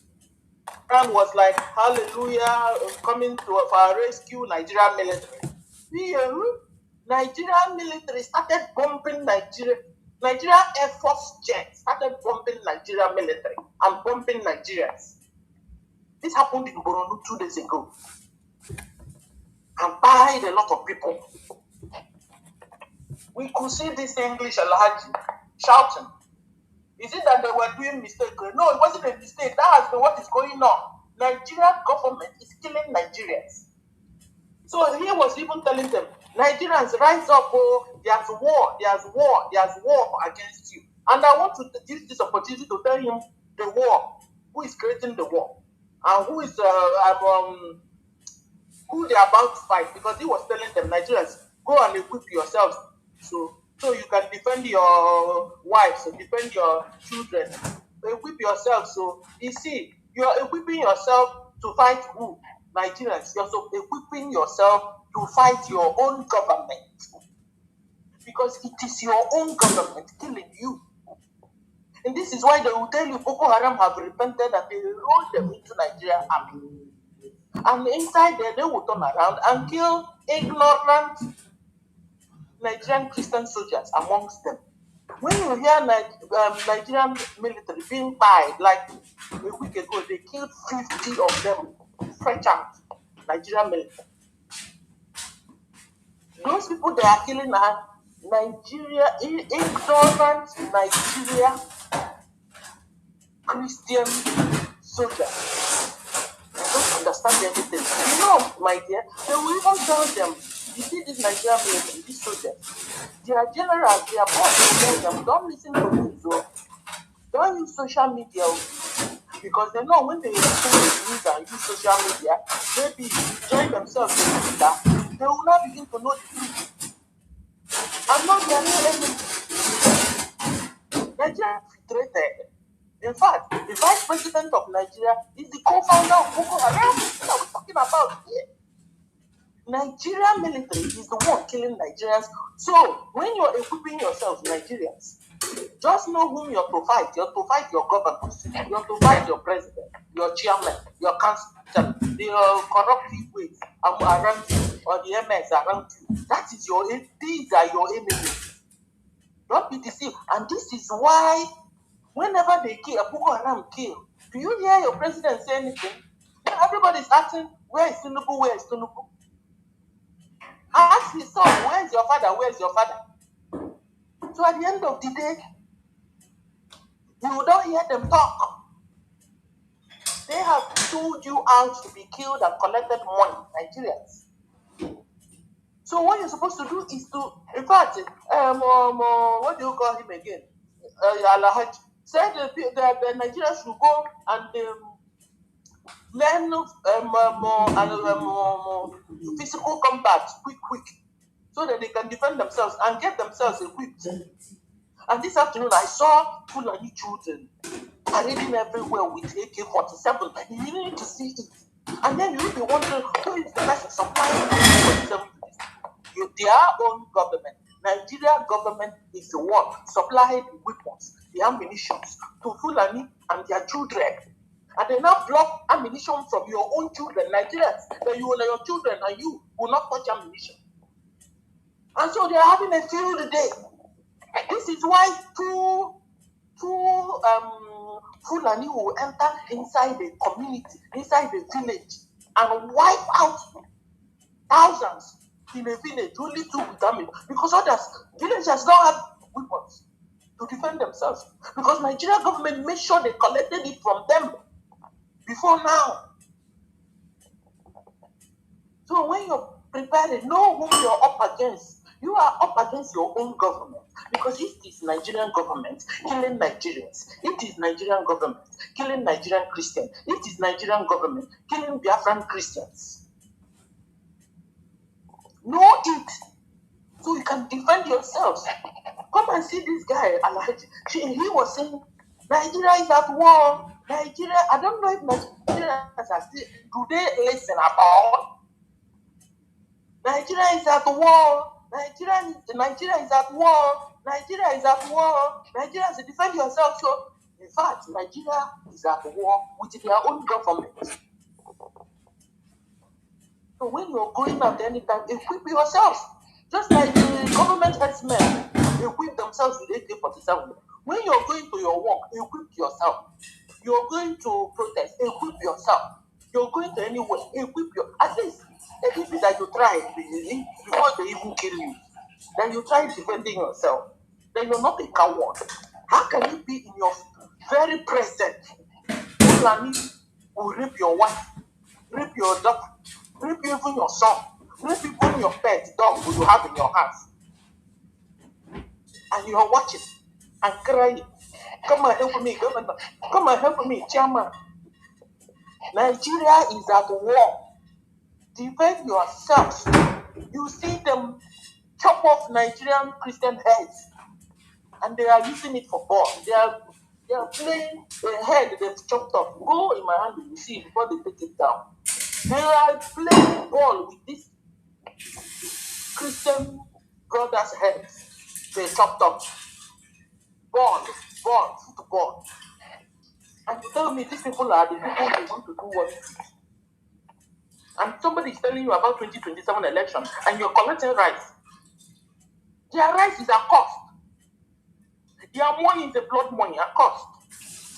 Their carton, I saw one carton, Tinubu brought us and filled with rice and spaghetti. We're sharing to people, poor people, hungry people. They were collected, but I tell you, that food is a cost.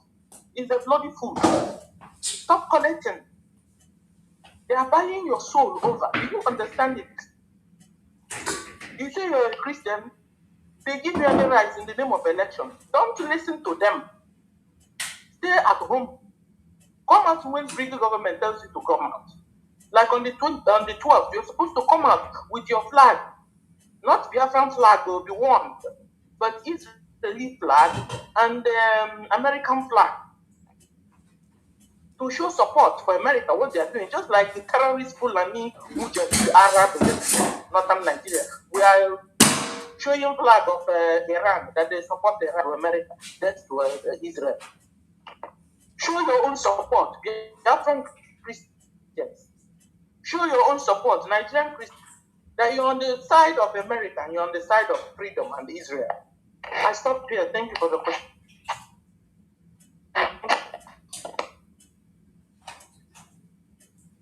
Thank you, my sister. God bless you. I was listening to Daniel, how he was disgracing himself. Please, let's just listen to these 4 minutes before we continue because it is a very big shame.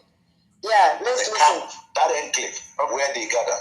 Are you okay with having the Americans bomb Nigerian people's homes? I'm not aware of that one. You're not aware of Moriniki Saka, who said, I began to scream for help. I had to crawl my way out of the room. The missile tore through her apartment building, according to the Washington Post. How about Musa Soliu? I was in my room. I was buried under the ruins. I don't know how to restart my life. My belongings are destroyed. Houses were not destroyed.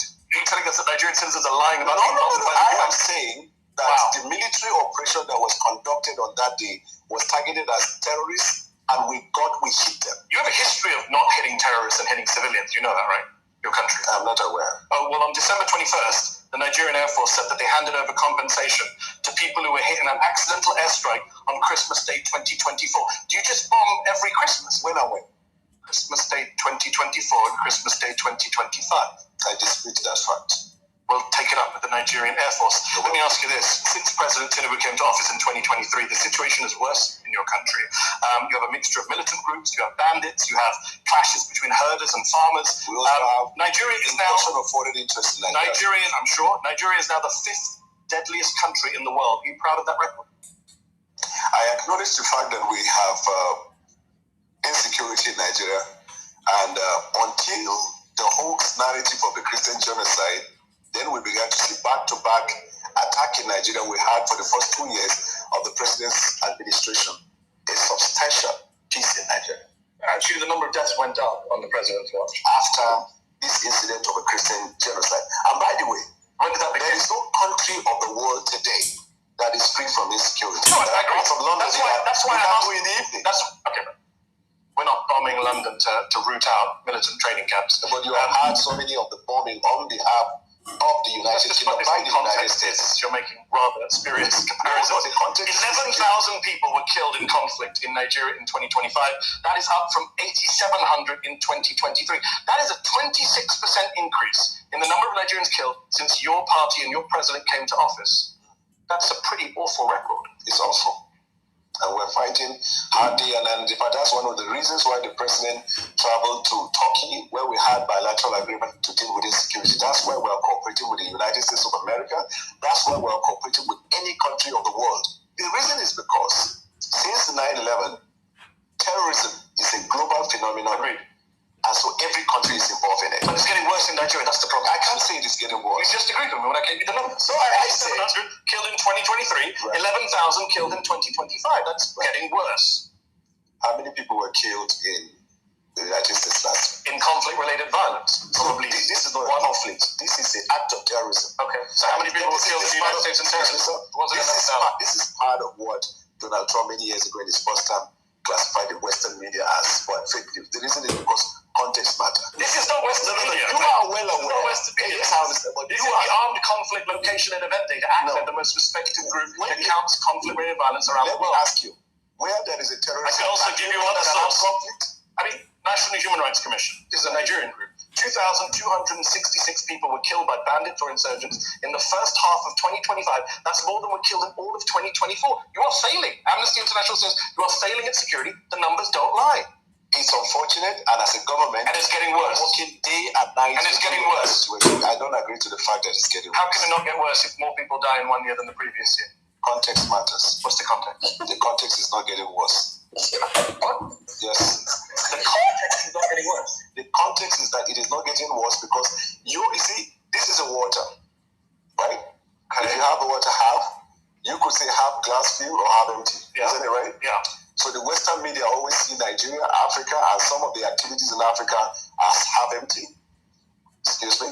But we see it as half full because when we look at it, and when I say context matter, before the president took the oath of office, we knew the situation in Nigeria. And you made it worse. When he made the decision to take bold step to put Nigeria in a better trajectory, we were well aware. Can you imagine in Al Jazeera?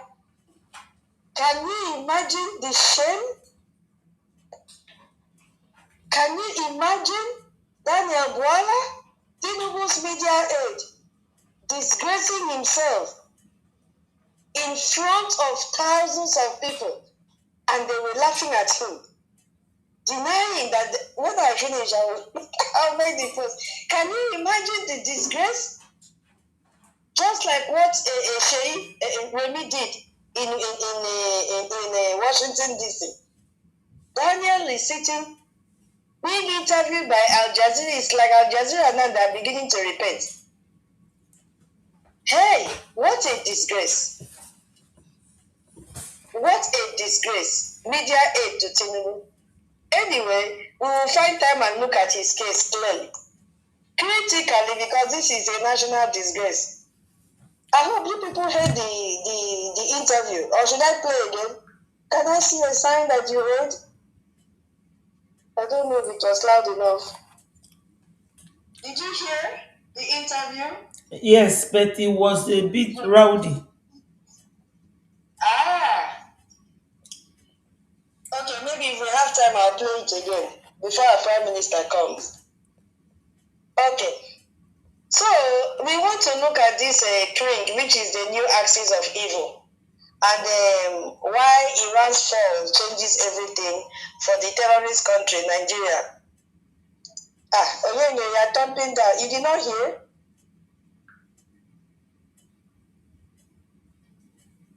I don't understand your thumping down. Okay, let me bring you down and maybe you're not hearing us again. All right, I will give you the mic again. So,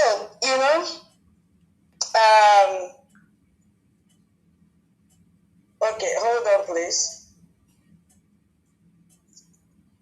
Where are you?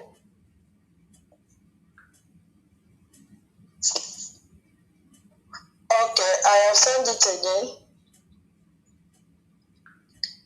Yeah, so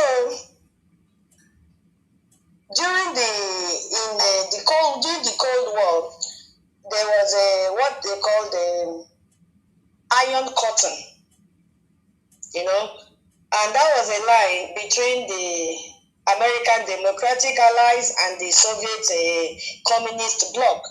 So that time they call it Cold War Iron Curtain. But today, and that curtain fell in 1991. But today, being in this current year of 2026, a new curtain has gone up. It does not have a wall yet. It's just as real as it is, just as dangerous and far more coordinated than most people realize it. And it is called a Kring. And let's look at those that comprise this Kring. We have the China, we have Russia, we have Iran, and we have North Korea.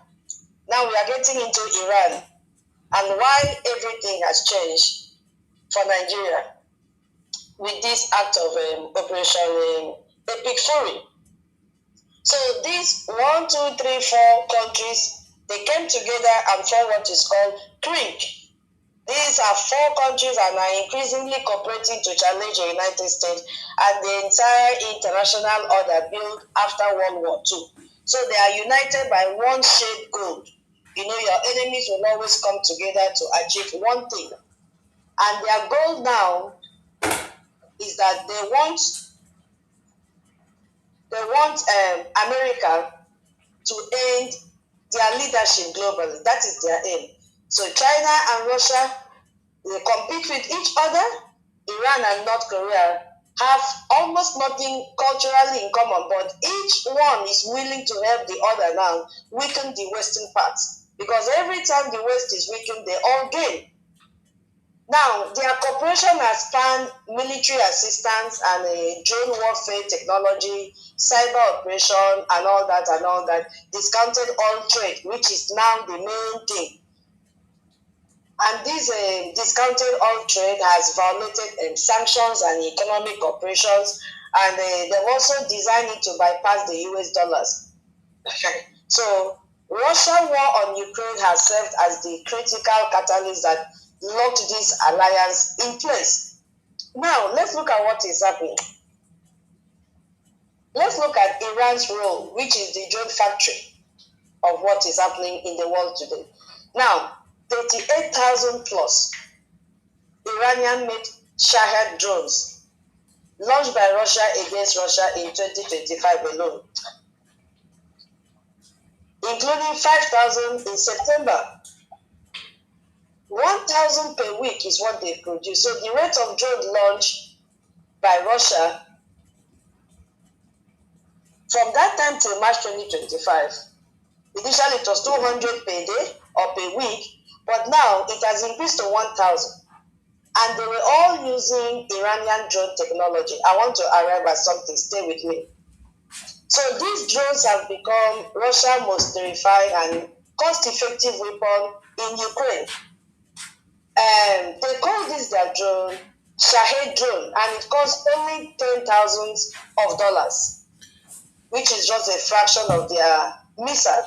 So Russia first imported them from Iran and then localized the production, in their own country using Iranian engineering knowledge. And every Ukrainian hospital that was bombed, every power station that was destroyed, every child pulled from the rubble of a Kiev has an Iranian fingerprint on it. Now, let's look at North Korea's role in what we are talking about. Stay with me. I want to arrive at something. North Korea, let's look at 14,000 to 15,000. North Korea have deployed their troops to Russia since late 2020 and early 2025. So they've deployed workers to Russia to help in the drone factories using Iranian technology and Chinese equipment. And North Korea has earned up to 12.3 billion US dollars from supplying weapons and troops to Russia. I want you to understand what America is doing, that it is not a child's play. America dealt from the roots. The main enemy here is China, not even Iran. The main snakehead is China. But Iran was feeding China. And China is feeding Nigeria. And Nigeria is feeding China. So imagine North Korea making this money every year by supplying weapons and troops to Russia to help Russia to increase their productivity. Okay? Now, in return, what will Russia give to North Korea? Russia gives North Korea Iranian drone technology. They give space technology assistance to North Korea. They also give advanced electronic warfare system to North Korea. None of them is giving food. Though. They are all distributing weapons. Russia is giving North Korea anti-craft missiles and also helped to design North Korea new military destroyer. North Korea also received a nuclear submarine reactor, they call it reactor. So CRIG is a weapon exchange program. That is why I said none of them is exchanging food. None of them is exchanging medical facilities. They are all exchanging weapons. The four of them coming together. Three. There are four. China, Russia, Iran, and North Korea. Four of them. So it's a weapon exchange program that the way everyone upgrades each other. Russia will upgrade North Korea. North Korea will upgrade Iran, all of them. They are exchanging weapons. So now, when you look at the role of China in this trade, you see that 400% the increase in China's import of Iranian oil between 2021 and the first half of 2025, 400% increment. So China is throwing Iran an economic lifeline. While Western sanctions were supposed to be starving them, China is there feeding Iran by buying oil from Iran. And what are they really buying? Russia oil that China imports per day in the first half of 2025 was 1.5 million barrels. 80% more than 2021 level. So China is single-handedly keeping both Russia and Iran financially alive. Now, China does not send troops, so China does not send troops like North Korea and Iran. It does not send drones. But without China, the entire Krink axis will collapse economically. I don't know if I'm making sense before we go to the main thing. So China provides dual-use goods, equipment with both military and commercial application to Russia defense industry. Ukrainian military intelligence identified 200 component parts made in China being used in Russia long-range attack drones. That's what they discovered. So Donald Trump is not only reshuffling the deck. No. He laid the cards out of the players, and China now has a terrible hand because China provided Iran their most advanced air defense system, which has been totally decimated by the United States and the Israelis. And the economic hit is massive. So China investment is high because they've invested more than 100 billion US dollars on Iran. And they're not going to get that money back. The same way Nigerian terrorist governments have also borrowed money from China, using our oil as collateral. I told us some weeks ago, that they have borrowed money that they will use. China will continue to drill our oil. All those countries that they've borrowed money from, they have used that as collateral. They'll continue to drill our oil till 30 years to come. And they are borrowing this money to fund terrorism. So, it was a direct blow to China when Iran was struck.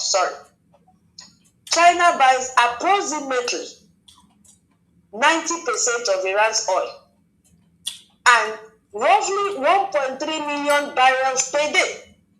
If China is getting 1.38 million barrels of oil per day from China, guess how many they are getting from Nigeria? Plus the money that they borrowed Nigeria. This is only oil. I'm not talking of uranium. We are coming to that side. So it represents 13 to 14% of China total seaborne crude import. So Iran provides China with heavily discounted oil. That is why China is going, because Iran is selling the oil very cheap to China. The same thing Nigeria is doing. Very cheap to China. Because why? China has bypassed Western sanctions. They are also CPC.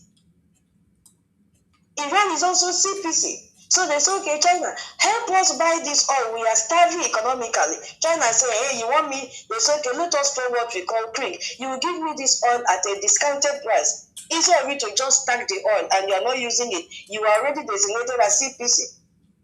You have so many sanctions. So they went and did this backyard business. So this arrangement now gives China cheaper energy and gives Iran the revenue to fund Hezbollah, to fund Hamas, to fund ISWAP, and the proxy terror network worldwide Donald Trump was talking about. So if there is a collapse of central authority in Iran, tens of thousands of Afghan former soldiers living in exile, they could use that power vacuum to mobilize, return home, and then fight against Taliban. Receiving report from Hezbollah has activated itself in Nigeria. That's what they have done right now.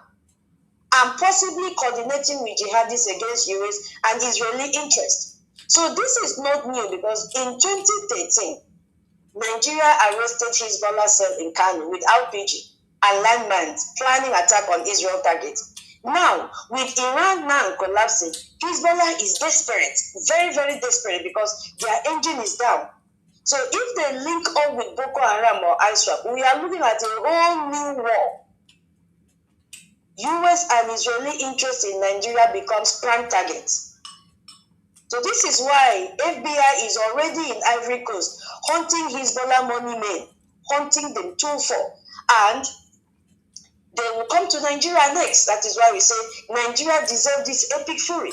So the question is, will our NSA, who call terrorist brothers, stop them? The answer is no. They cannot stop them. They cannot stop America from coming. So when Trump and Israel struck Iran, they did not just hit a country, they hit China's oil supply. They hit the discounted energy arrangement that was keeping China's economy competitive while funding global terrorism. So in a worst case scenario, with the Strait of Hormuz that has been closed right now, hey, you will see that it has collapsed crude oil prices. And the price will go up because only few people will have. That is the only place that 20% of global oil pass through. And it is a devastating blow to China. Initially, when this strike started, they only opened it, Iran only opened it for China, but now US have completely closed it. Now, where is China falling on? So they are falling now on Nigeria. Now, let's look at another scenario here. Let's go back to Venezuela. Cutting off China's backup oil supply because after Iran, wait, so let me send the mic to you. After Iran, the second backup that China had was Venezuela. And we saw what happened in January, early this year, where United States launched one of its most modern military operations. And they had to seize Venezuelan president, which is still there with them and the wife, and all that. Now, that also affected Cuba, because 32 Cuban nationals they were also attached to Maduro. They were killed as well, revealing that Cuba had hidden military forces inside Venezuela for years, while publicly denying it, just like what that idiot is doing in the interview. So China imported approximately 389,000 barrels per day from Venezuela oil in 2025. And Venezuela was China's backup, while Iranian supply was straightened. So they said, okay, let us get from Venezuela. So the two countries now even relabeled Iranian and Venezuelan barrels to disguise their origin and evade sanctions. So Trump seized Venezuela at exactly the same time he was preparing Iran strike, cutting off both of China's discounted oil sources because they were also selling oil very cheap to China. China loves cheap things and they will also mass produce cheap things. So Cuba now faces most severe economic crisis since the Soviet Union collapsed because it relies mostly and entirely on Venezuelan oil. Maduro is gone. So Cuba's lifeline now is cut off. We have India also, because BRICS have not completely lose out. India signed a landmark trade deal with the United States in 2026. You know, before they were member of BRICS. They are still there, but they are still there partially because of the trade of tariff from United States. So they are just one leg in, one leg out. You know, Trump reduced punishing tariff on India from 50% to 18%. So India and Brazil also opted out of BRICS naval drills, refusing to participate in their military exercise alongside with China, Russia, and Iran. Even though India is not fully America's ally, as I said, one leg in and one leg out. Now, let's connect everything together before I continue. Look at what is happening here. Tinubu signed 9 defense agreements with Turkey early this year, 1 month after Donald Trump bombed Nigeria, according to the instruction of Gumi. Turkey is a NATO member that sells arms deal with Gulf Islamic Network. They sell drones to both sides of Africa conflict and has historically served as a financial bridge between the Western Alliance and the Krink orbit.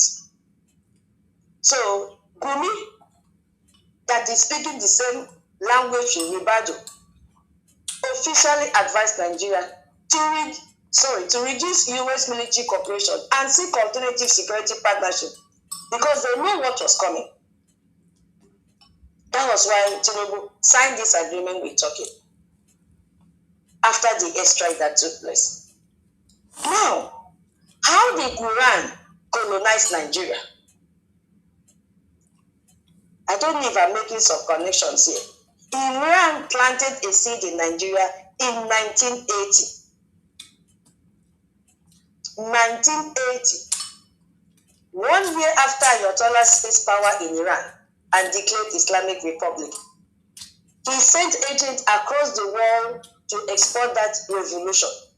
And Nigeria was a primary target because Nigeria is the African most populous nation. We have oil, and that oil, they don't know that the oil is from Biafra land. So they feel that Nigeria owns the oil, and it has a large population of Muslims because now all the terrorists in the Sahel region have migrated to Nigeria illegally. And they even now, right now, they are even claiming that Nigeria have more Muslim than any Arab country except Egypt. That is the picture they want to create. If you look at the map of Nigeria today, you will see that they even say Muslims are 60% and Christians are minority. That is the propaganda that they have generated to deceive people.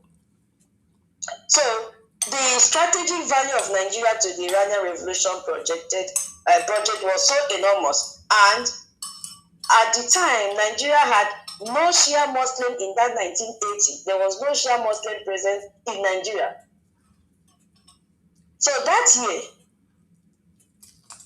a young economic student, which we call today Zazaki, his real name is Sheikh Ibrahim Zazaki, had to go and visit this Ayatollah. And when he came back, he received indoctrination training directly from this man, Revolution Network. He came back to Nigeria wearing the traditional white turban of a Shia cleric, and he set to work building, recruiting, and expanding the ideology of Ayatollah. And today, this year, there are over 15 million people in Nigeria who has followed this movement. You see? So this is not a organic religious growth, no. This is a 46-year state-funded by the Iran Revolutionary Guard Corps directed program of ideological colonization executed inside Nigeria, while their leaders called the implementers brothers. Take note of the date, 1980 is when this seed was planted. Now, when this seed was planted, it started having layers of Iran infrastructure in Nigeria, because Iran did not just send ideology. Iran built a complete layer institutional infrastructure inside Nigeria. I listed 5 of them because we need to understand this very clearly. They have school, organized system, they have schools, they have media, they have training camps, they have financial pipeline, they have a geographic reach into 4 other West African countries. Let me just come. It is an extension of Osman Danfodio that is playing out here. But this one now came from Iran direction to continue that template. So the first layer is the schools that they have. It is very, very important and imperative that we pay attention to the schools our students, our children are attending. Everything that is free is not good. Zazaki Islamic Movement of Nigeria has established over 300 schools across northern Nigeria. And what are they doing? Because our people love free things. The education is free, so they call it poor families. So once you declare yourself as a poor family, oh yeah, come to school is free of charge. And when you go there, you are going to be Islamized. That is the purpose that you are getting the free education. So today they've also run 5 seminaries through Al Mustafa International University with nearly 1,000 students from Nigeria and neighboring countries. So Al Mustafa serves as a pipeline, sending dozens of Nigerian students each year to what they call QUM, Q-O-M, which is Iran Religious Capital, for intensive IRGC-linked ideological training. This is Iran Revolutionary Guard. So this is how they build a permanent base, not with armies, but with classrooms. They use their classroom to build this base for them. And the second layer that they have is the media. Iran established what they call Hausa TV, which it was described by the Iranian Ayub Beyit World Assembly as the first Iranian media outlet that focuses on the African continent. These people made us to be poor for this same purpose, to Islamize everyone. So the main primary audience is Nigeria Hausa speaking population. That is why today they have become victims. They've slaughtered all the Hausas. Hausa, there are not many anymore. So this Islamic movement now have also published magazines in English and Hausa and operate a Hausa language radio station called Shuhada. Remember that before 1980 we were living peacefully in that country or that contraption, Nigeria. So they have opened their radio station and it is functioning very well in the northern states. They have released hundreds of DVDs carrying Iranian propaganda. That was why you saw those students coming out yesterday. Those are products from the schools, the 300 schools in the northern states. It was not only one center. They carried out that rally in all the 12 states in the northern state of Nigeria. The third layer that they have, and the one that should alarm America the most, is the training camps, and should also alarm each and every one of us in this place, and those that will listen later. The National Council of Resistance of Iran, they published a documentary report in December 2021, and they won this IRGC. They won that they have established actual physical training centers. And when you listen to me initially, you could also hear the same report. They have a training center for Zazaki's militants in the northern Nigeria region. Where do they have it? In Kano and Sokoto. So when you hear that America bombed Sokoto, and when you also hear that America mentioned Kwankwaso was the governor of Kano when this training center was established. Yes, he was the acting governor. So he cannot tell me he doesn't know anything about this training center in Kano State. It is a lie. So they have Unit 400 specifically tasked with expanding terrains, that is Iran's foreign influence. They build arms smuggling network in Nigeria using these training centers as cover. You don't understand why US bombed Sokoto? Until today, Sultan of Sokoto cannot say a word because a lot was destroyed. So the Nigerian government, they know all this, but they did nothing because these are their brothers. The fourth one now is the money aspect.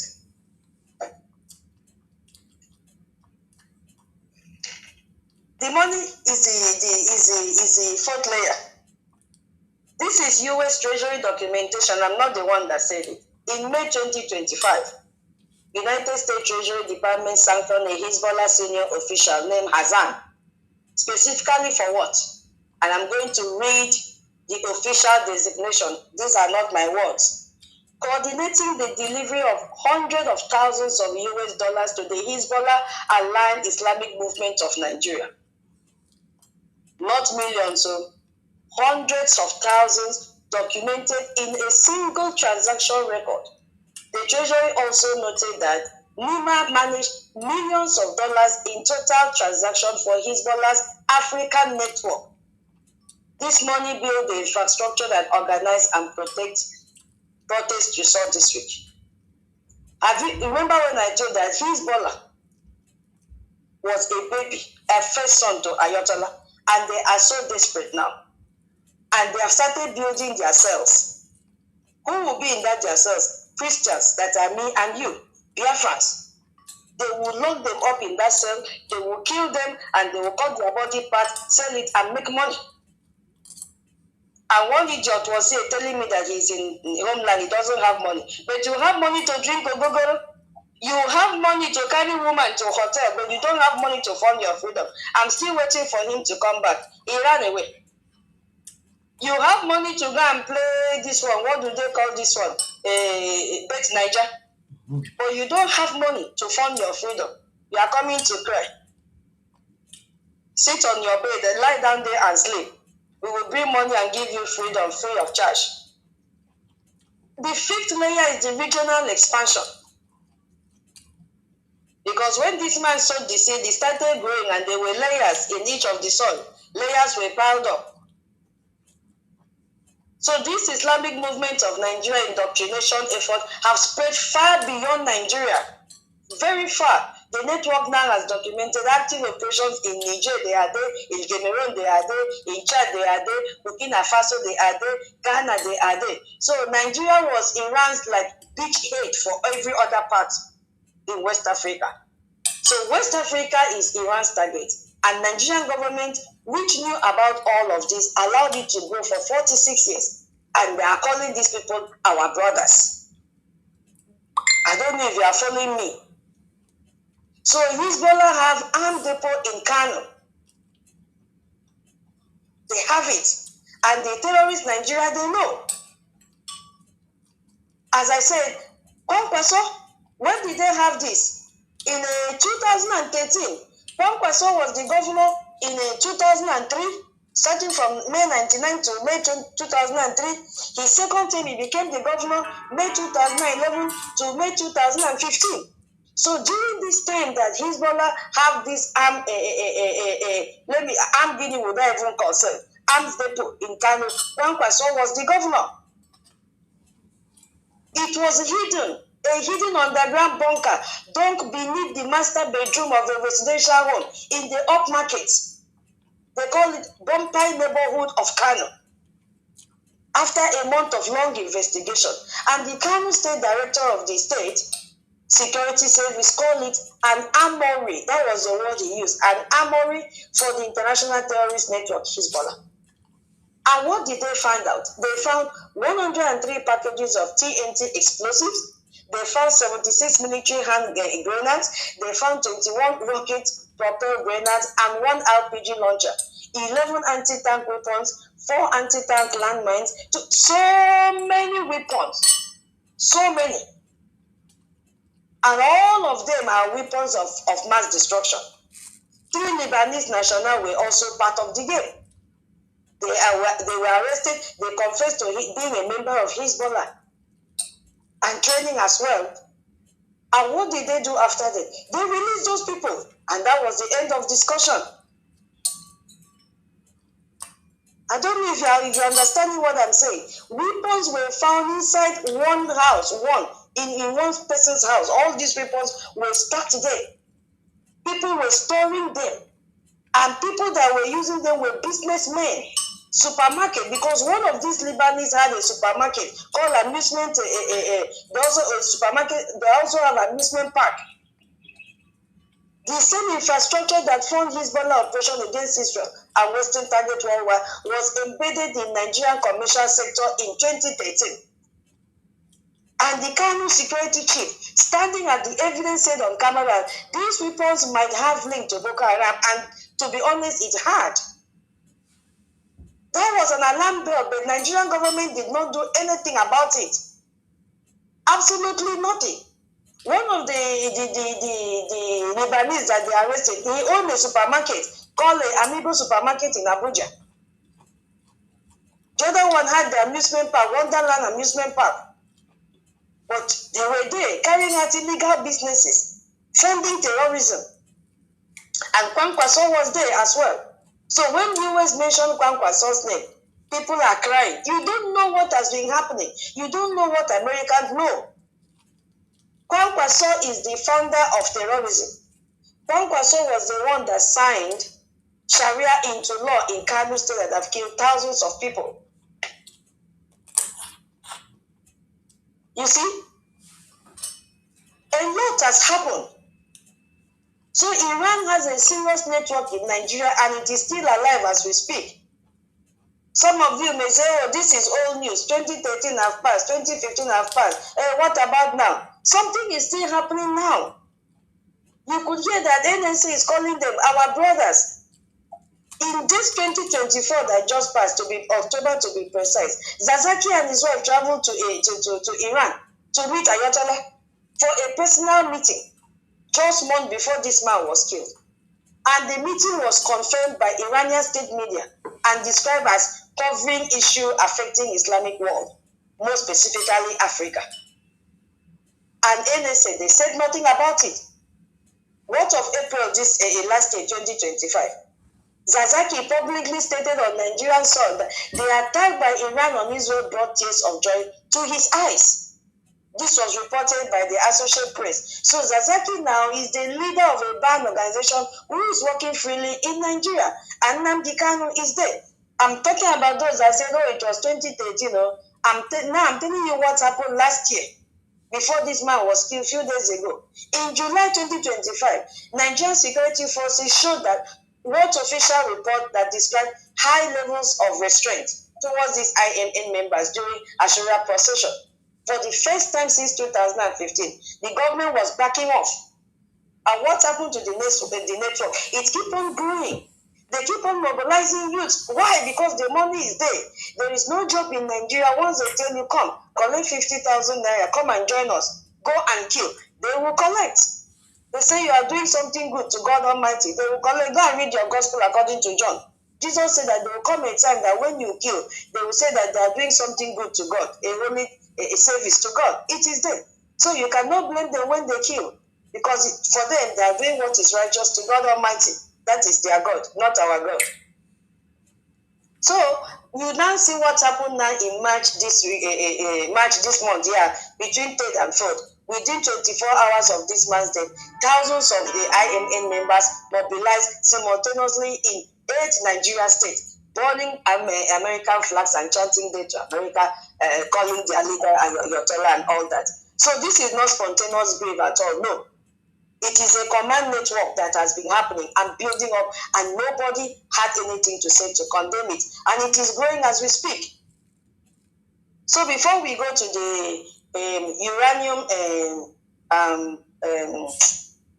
discussion, I don't know if anybody have anything to say with the history of Iran in Nigeria, before we go to what is really feeding Iran from Nigeria. I yield my mic here. I don't know if there's anyone. Afam, are you there? I gave you mic. Okay. Afam, you can go ahead, Afam.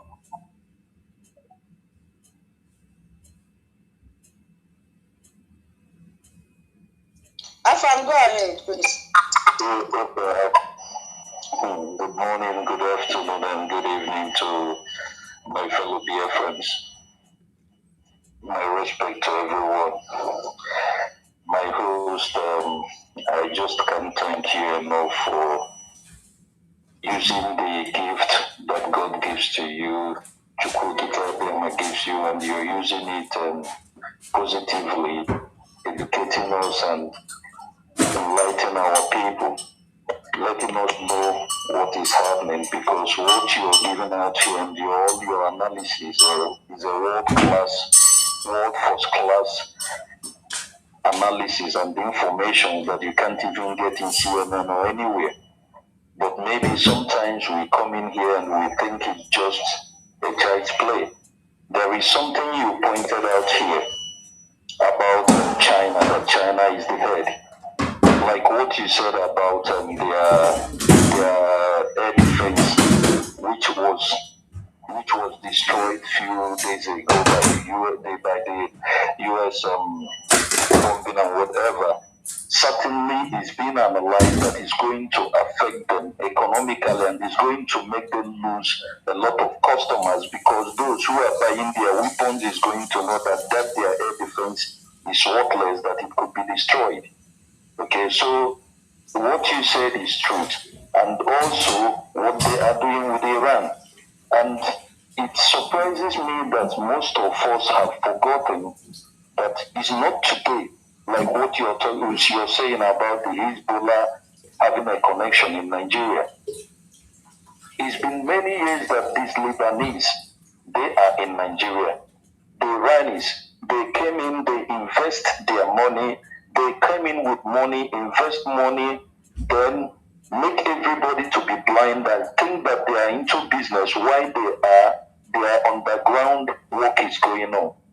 So what you said about Iran being in Nigeria is not a today's stuff. And one thing I know that we should not be thinking if it has a link is for sure that Nigerian government, they knows about these things.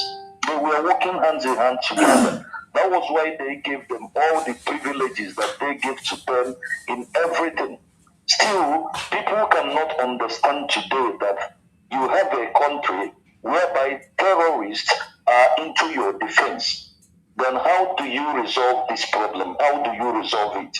That was why one of their own told us one day that a terrorist can become a president of Nigeria one day. And people still go back and sleep with it. So this is the little I have to say from what you've said, my dear. Thank you.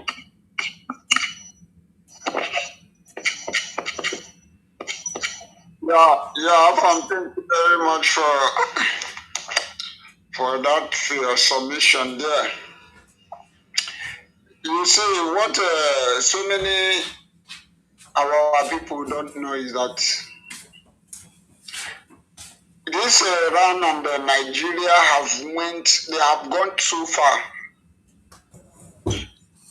And one thing all of us need to know is that when we are calling this, most of these Fulani leaders, all these Fulani leaders terrorists, these leaders in the southeast, among them, they are all in cahoots with what is going on. That is why you could see Iran leader in Imo State. These people are working hand to hand, and they all know what they are doing. You see, when our own tutor explained some of the things he explained, if you take time and listen all the explanation, you even ask yourself, where is she getting most of? She really digging deep on these explanations that she's making. Some of the people don't know that Iran are the ones sponsoring what is happening in Nigeria. Most of these terrorists that you are seeing in Nigeria, Iran knows about them. And China also is among the whole thing that is happening. You see this China? This China is a very wicked. This China is that rat that is in your house. Whenever that rat want to bite you, the rat will be biting you and he will be blowing you breeze. The same thing China cannot take, but China will allow it to be happening. We even be the ones sponsoring it in other people's country. China don't support these Muslim, these people that are terrorizing people in the name of religion. I don't want to call them there because where I am is also, I'm in their midst. Because my voice, if I say the way my voice is coming, maybe the people outside may be hearing my voice. So China is the one sponsoring what is happening, and that they are doing it for their own country to be growing, while other people will be suffering, while other people their life is at risk, and these people does not care. So the time has come when every one of us need to wake up. If you look at what is happening, you will see that there is a kind of a restoration, a kind of freedom that is coming. And it is only those who wake up, it is only those who embrace this freedom that is coming that we get this freedom. As for Nigeria, these people are so dumb. These Nigeria citizens are so, I don't know what to qualify them with. What they are after is content creating. How to get monetization. They are not, they only cry when they see people slaughter. After crying, after showing it on even some of them use it as a content creating. As a matter of fact, what all of them is using it is as a content creating. Like when I was making my, when I just joined this place, when I was making my a kind of a speech here. I mentioned this guy. It is a English Alaji. I have counted this guy more than 2 or 3 times or 4 times like that. I say to this guy, you are using the life of your so-called Nigerians to create content. The reason I made that video and sent that message to him, the reason I said this is because this the same guy knows that this Nigeria military are among those who are recruited as a repentant Boko Haram. These people know that as long as this Nigeria continue to exist, this massacre will continue, but they refuse to tell themselves the truth. If you build a house and your house has a foundational error, my brothers and sisters, there is nothing you can do. Either the only solution is to bring down that house and recreate it again. Nigeria is a wrong foundation in a building. Nigeria is a wrong foundation as a country. The only solution to Nigeria is to break it. But one problem I have with these people, including this English Alaji, is because they are not telling the people the truth that Nigeria is a wrong foundation and Nigeria is the reason why they are dying. Until now it has happened to him. He now says he don't want to leave any stone unturned. He want to, and these people are among the people who says that our leader Mazi Nnamdi Kanu is not doing it right.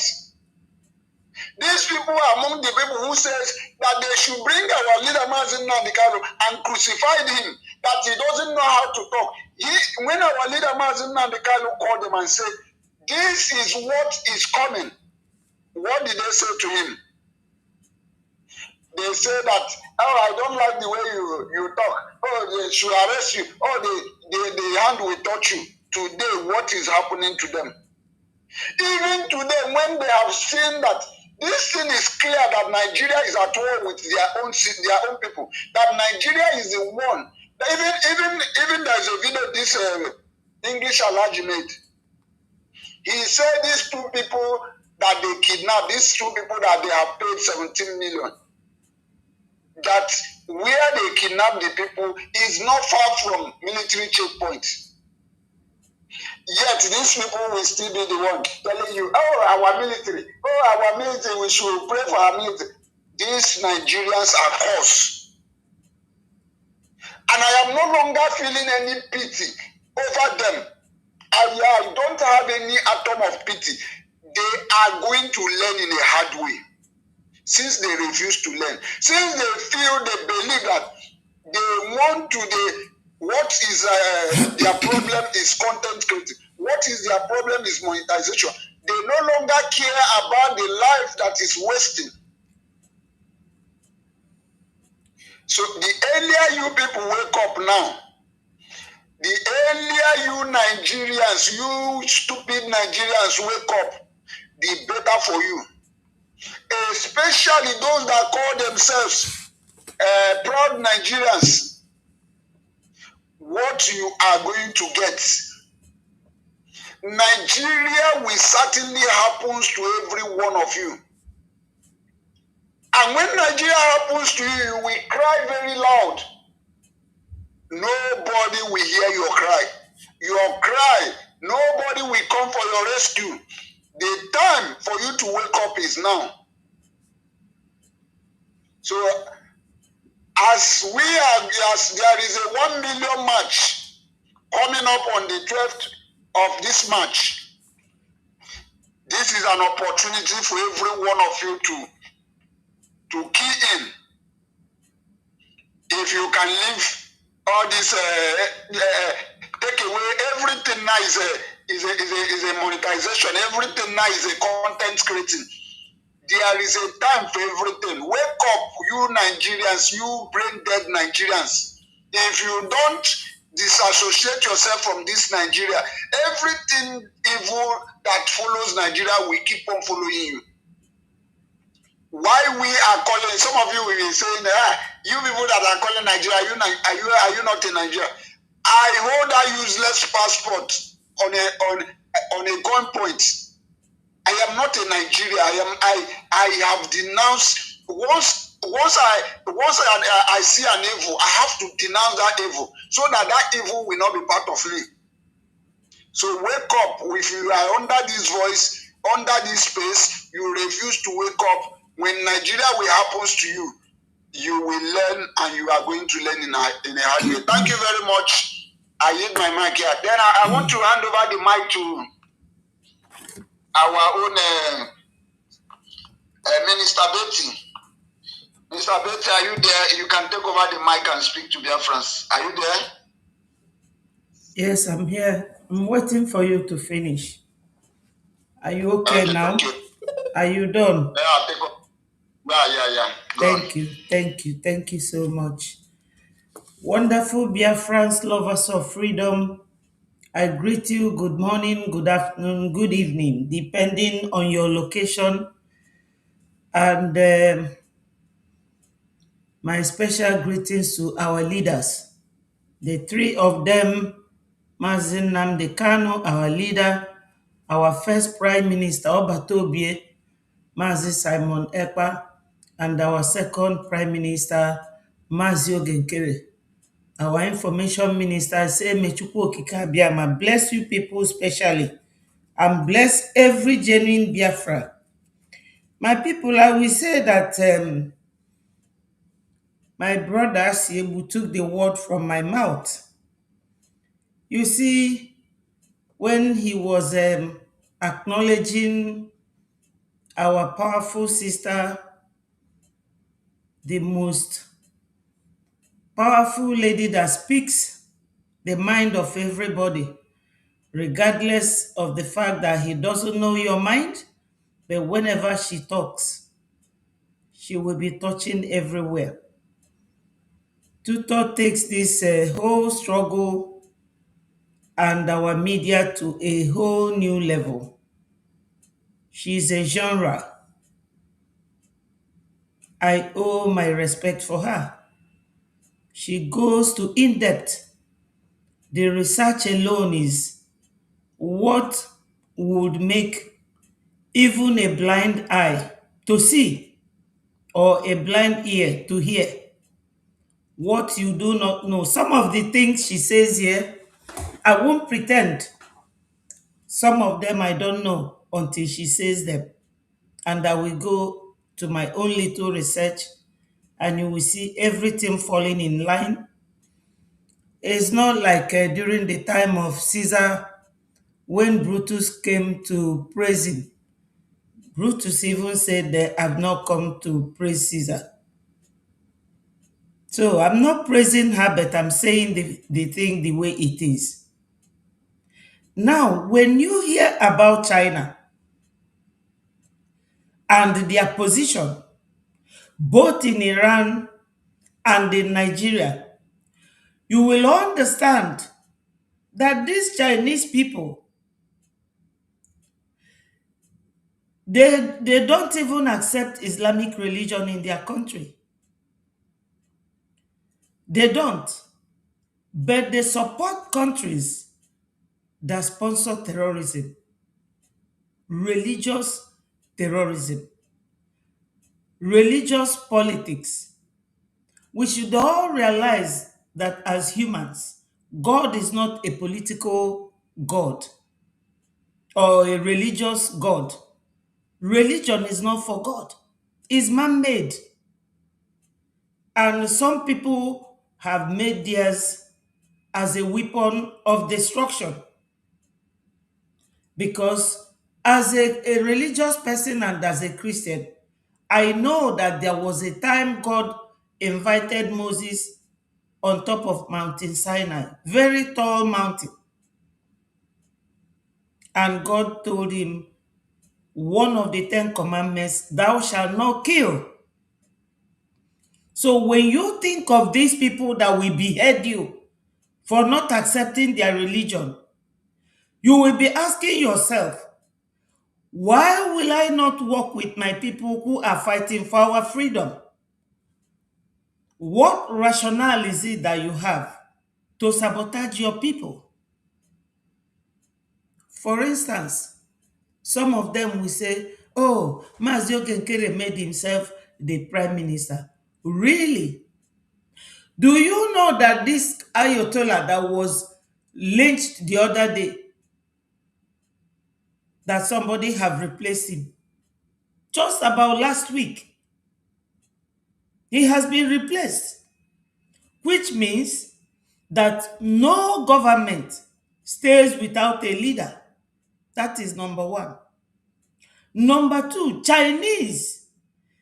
Their interest in Nigeria is not just because of the oil, because Nigeria is indebted to them because of their borrowing.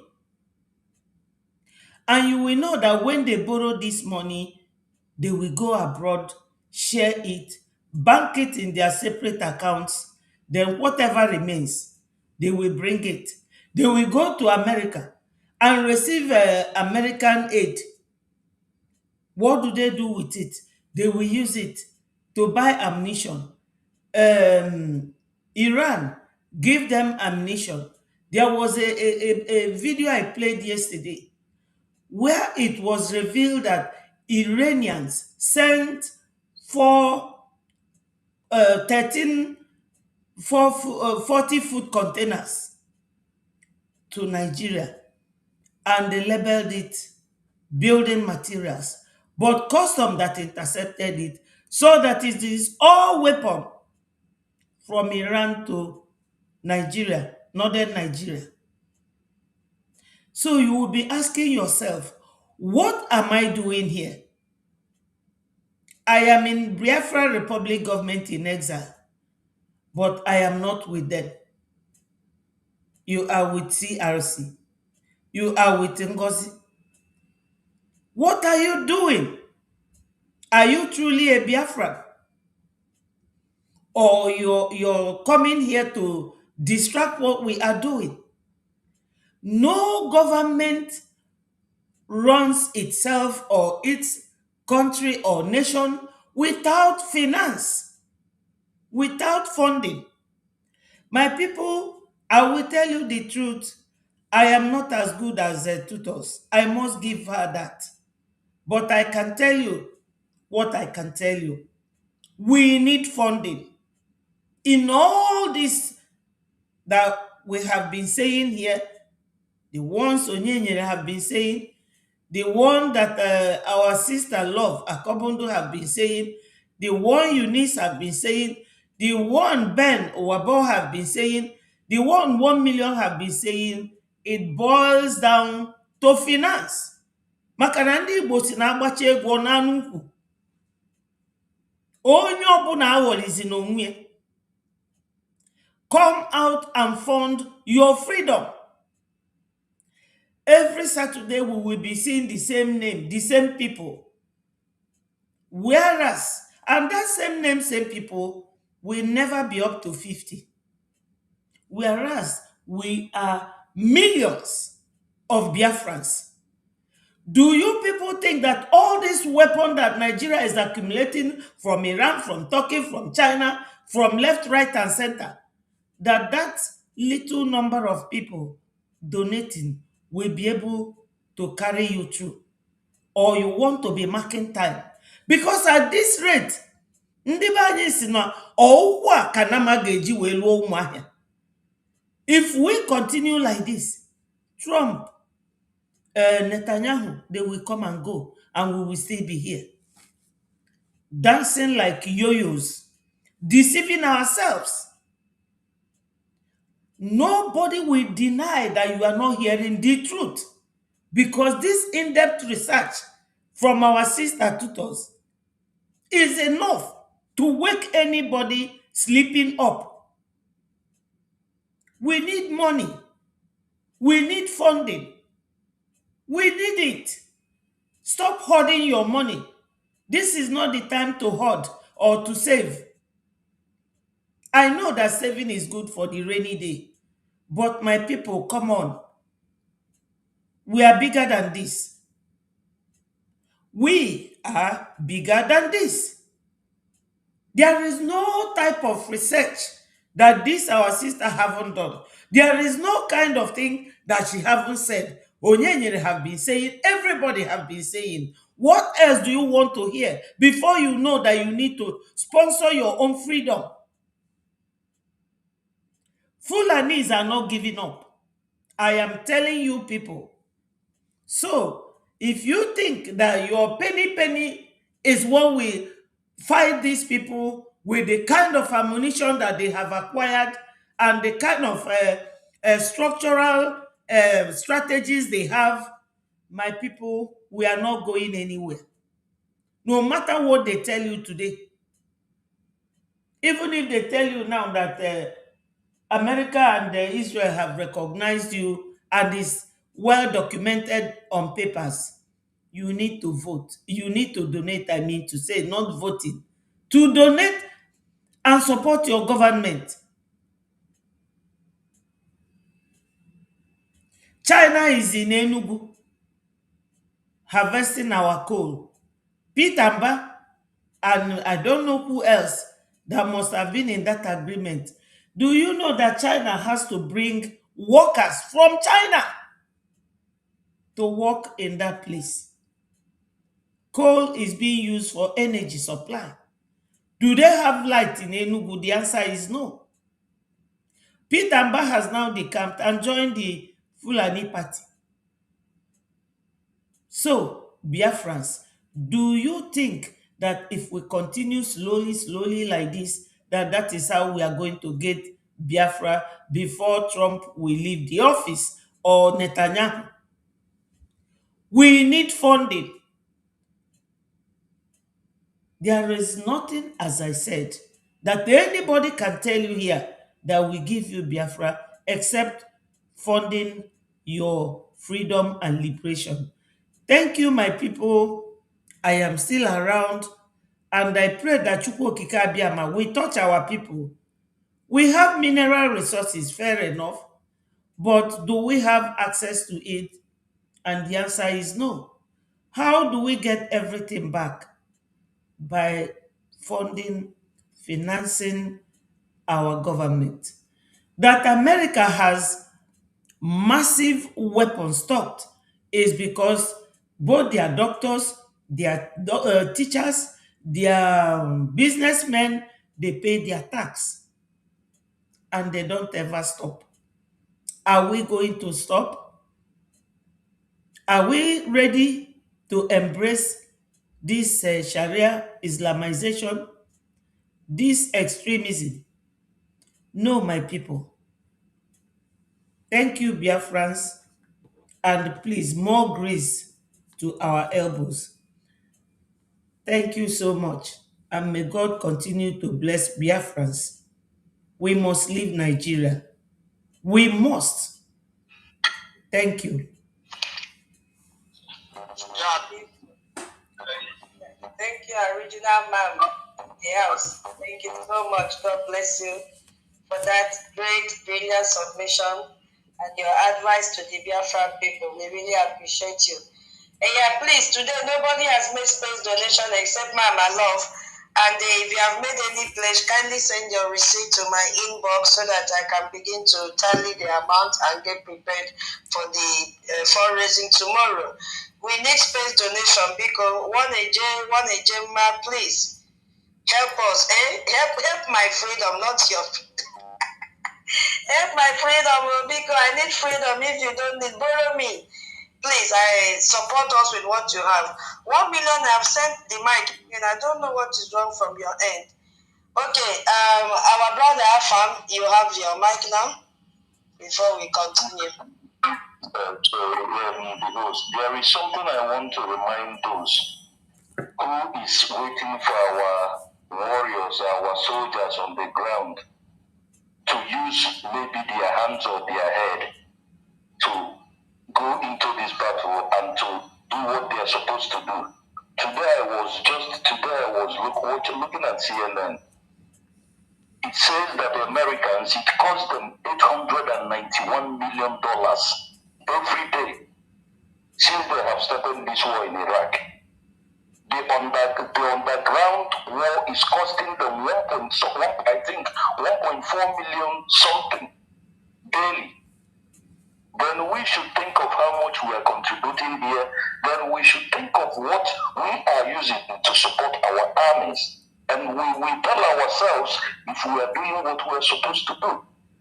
Despite that, we are fighting the evil, the mighty evil like Nigeria, because devil is just still making warm up. Where Nigeria is when it comes to evil, then how do we fight these people? Are we going to fight them with our mouth or our bare hands? This is why each and every one of us should know, because I saw it today, I was shocked. Just check it, $891 million daily. It doesn't matter if it is fact or no. That's what I want to bring out here. That's just what I want to bring. Thank you, Mike.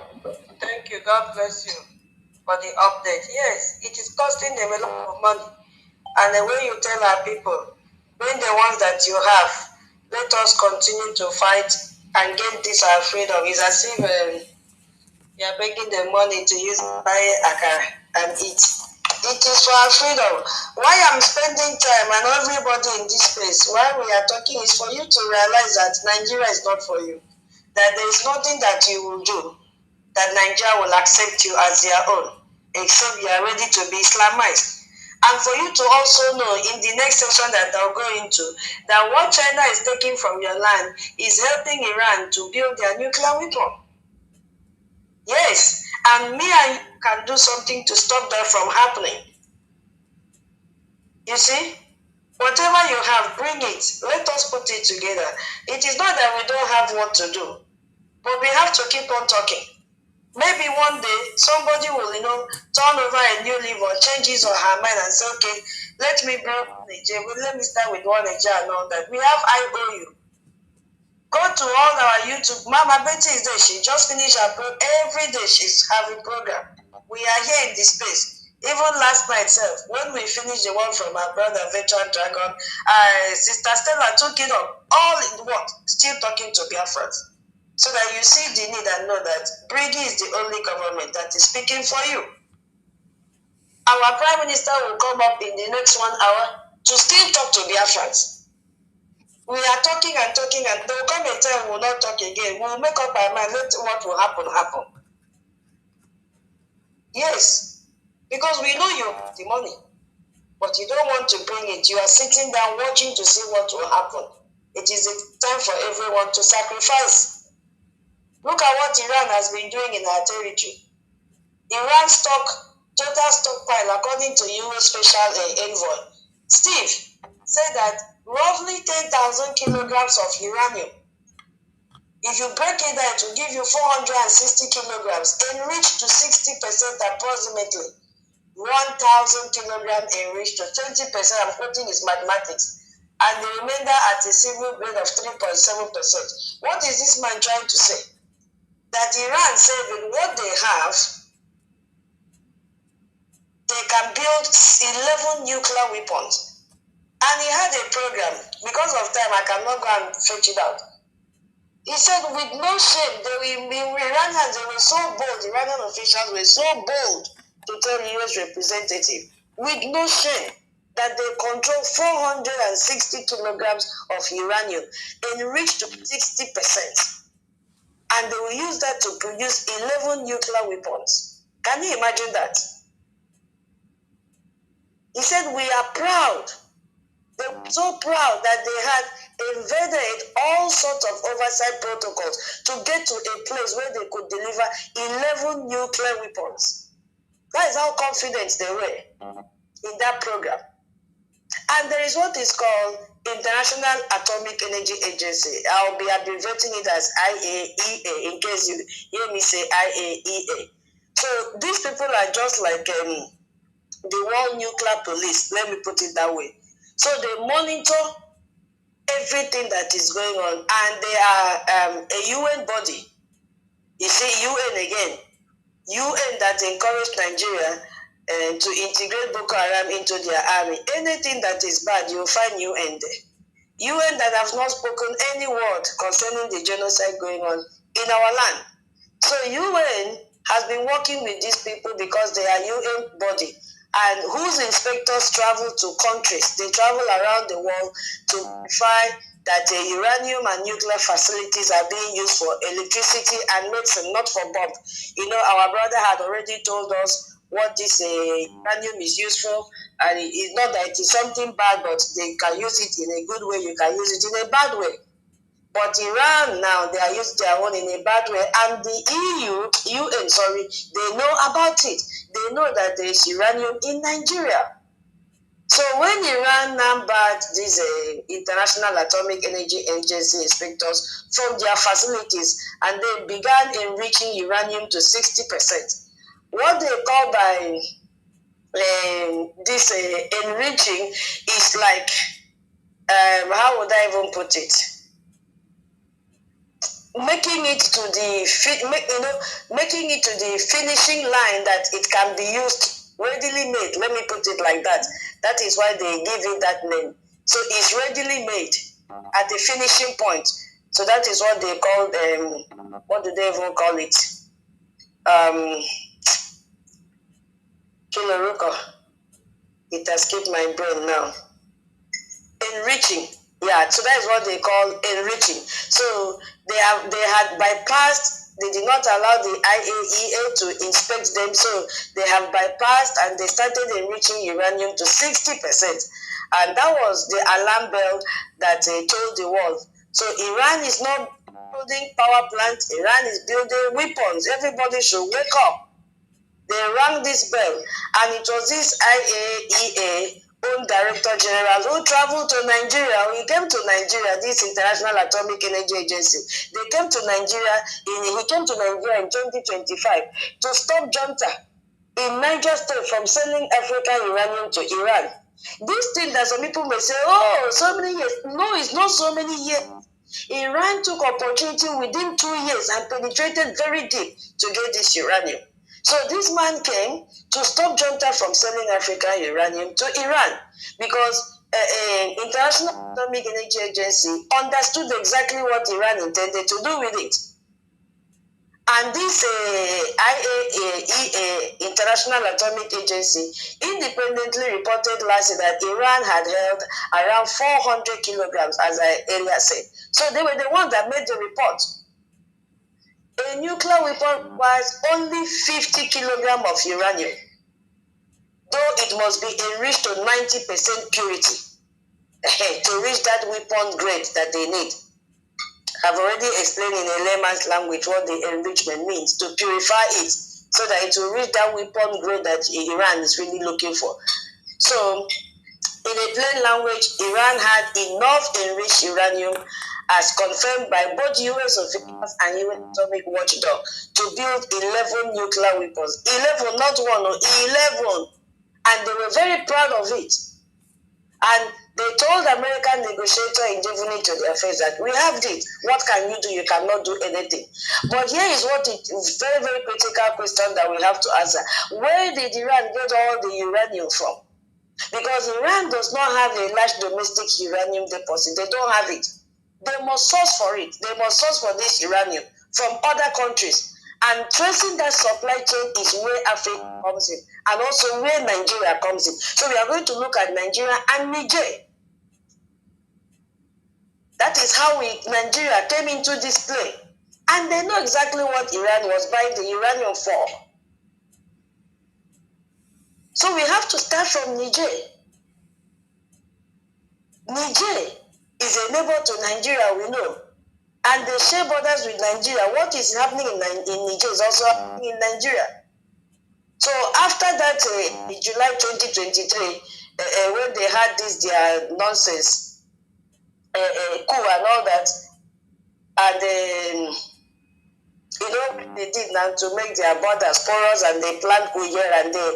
They had a direct contact with Iran people, and they went into agreement. So Niger is the world's seventh largest uranium producer in Africa. And their uranium is very, very rich.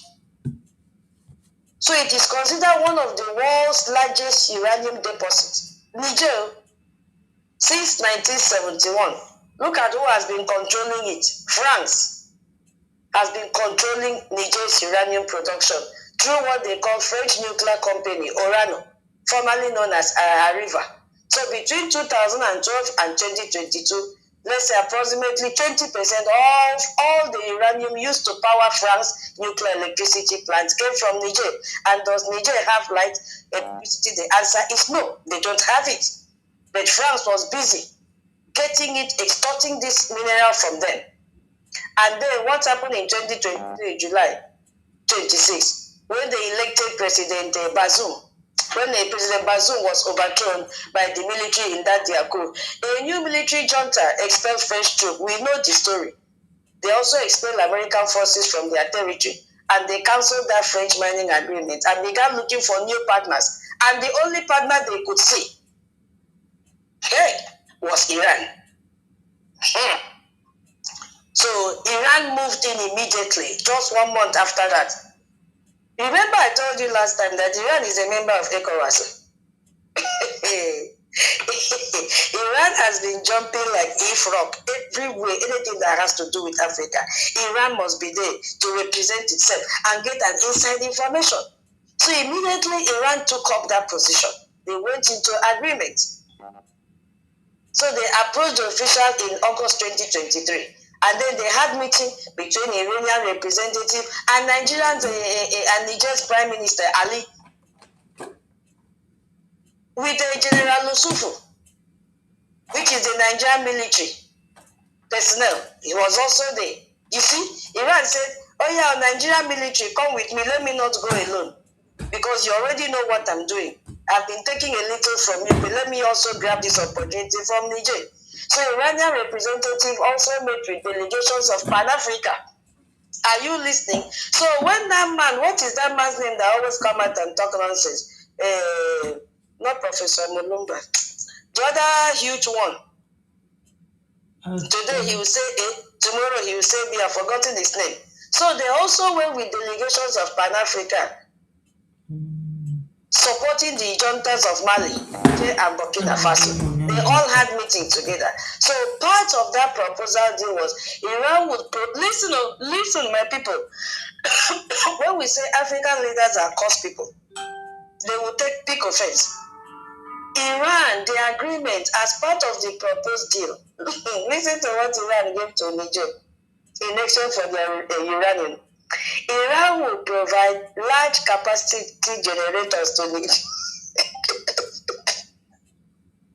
Large capacity generators to Niger to address the country's severe energy deficit and support agricultural initiative. Did you listen to me? This was barter arrangement, trade by barter. Oh yeah, give me uranium. I will give you generators. Meanwhile, it is this same uranium that France used to generate energy for their citizens in France. But Niger don't have light. Now Iran came and said, give me uranium since you have sent France packing. And you know what I'll give to you? Let me give you capacity generators. Maybe Juju be that. So Niger now gave Iran uranium. Iran now gave Niger electricity generators and economic support. So both sides now, deal have occurred or deal have happened. Do you see how our African leaders are so stupid? Very, very stupid. So during this time now, U.S. Assistant General or Secretary of State for African Affairs, Modi, traveled immediately to Niger in that mid-March 2024 to stop the agreement, to prevent Niger from selling their uranium to Iran. But he did not succeed. He couldn't stop that agreement. It continued because it had already reached an advanced stage. They continued mining. So Iran has a long history of sourcing uranium from abroad to bypass the international monitoring because Iran has been under sanctions. So it previously secured from South Africa before France did not allow them to penetrate Niger. But already Nigeria was an open field for them. So for South Africa, they started since 1980. It also obtained uranium from Russia in 2015. It also attempted to purchase uranium directly from Kazakhstan, they call it, that border between Russia, on multiple occasions, but those ones, the Western pressure blocked it from happening, so they couldn't penetrate that side. So it means Iran had already signed an initial agreement with Niger. America could not stop it, they came late. You see? And Iran has approached Niger within 1 month of the coup. Immediately they sent out France. Iran stepped in. Because in Iran, they were all watching to see what will happen, and they grabbed an opportunity and went into this agreement. And by late 2020, Junta had moved now to nationalize the uranium mining perfectly well, and everything has been going on smoothly. So approximately 1,500 metric tons of processed uranium, and they gave it a name, yellow cake, had been, stockpiled for Iran, and it is worth 250 million pounds. Can you imagine? But they don't have lights. Iran gave them generator. Instead of them to tell Iran, okay, produce light for us. We don't need generator. They collected generator and they gave their uranium in exchange of that. So French government now sources confirmed a deal reached between the and Russia state nuclear company Rosatom for the acquisition of 1,000 metric tons of yellow cake. Now they've given the name, I've told you, yellow cake, for approximately how much? $170 million. 100 metric tons of uranium were being loaded onto truck. Look at where it is crossing. They loaded this uranium crossing regions controlled by jihadist group. And who are these jihadists affiliated with Al-Qaeda and ISIS? Now, when you are crossing this territory, what are you supposed to do? You have to pay your permit. You cannot load this uranium across this region without paying your permit, because this region is completely controlled by the jihadists. Are they making more money? The answer is yes. What would they use the money for? To buy weapons. For who? To come and kill our Biafran people. You see the chain now? Because they know exactly what they are going to use the uranium for. They have to make their own money, and you pay the permit in dollars. So the United States National Recognizance Office, there's just like American top spy satellite agency, has been monitoring these uranium mines from space since 2024, enlisting commercial satellite companies to surveil the mines around the globe. So France observation satellite are also watching. France is also waiting for any opportunity now. They will sneak in and go and continue the illegal mining. So both countries now think Nigeria would sell its uranium to Iran or Russia. But right now they are selling it. And there's nothing that they can do about it.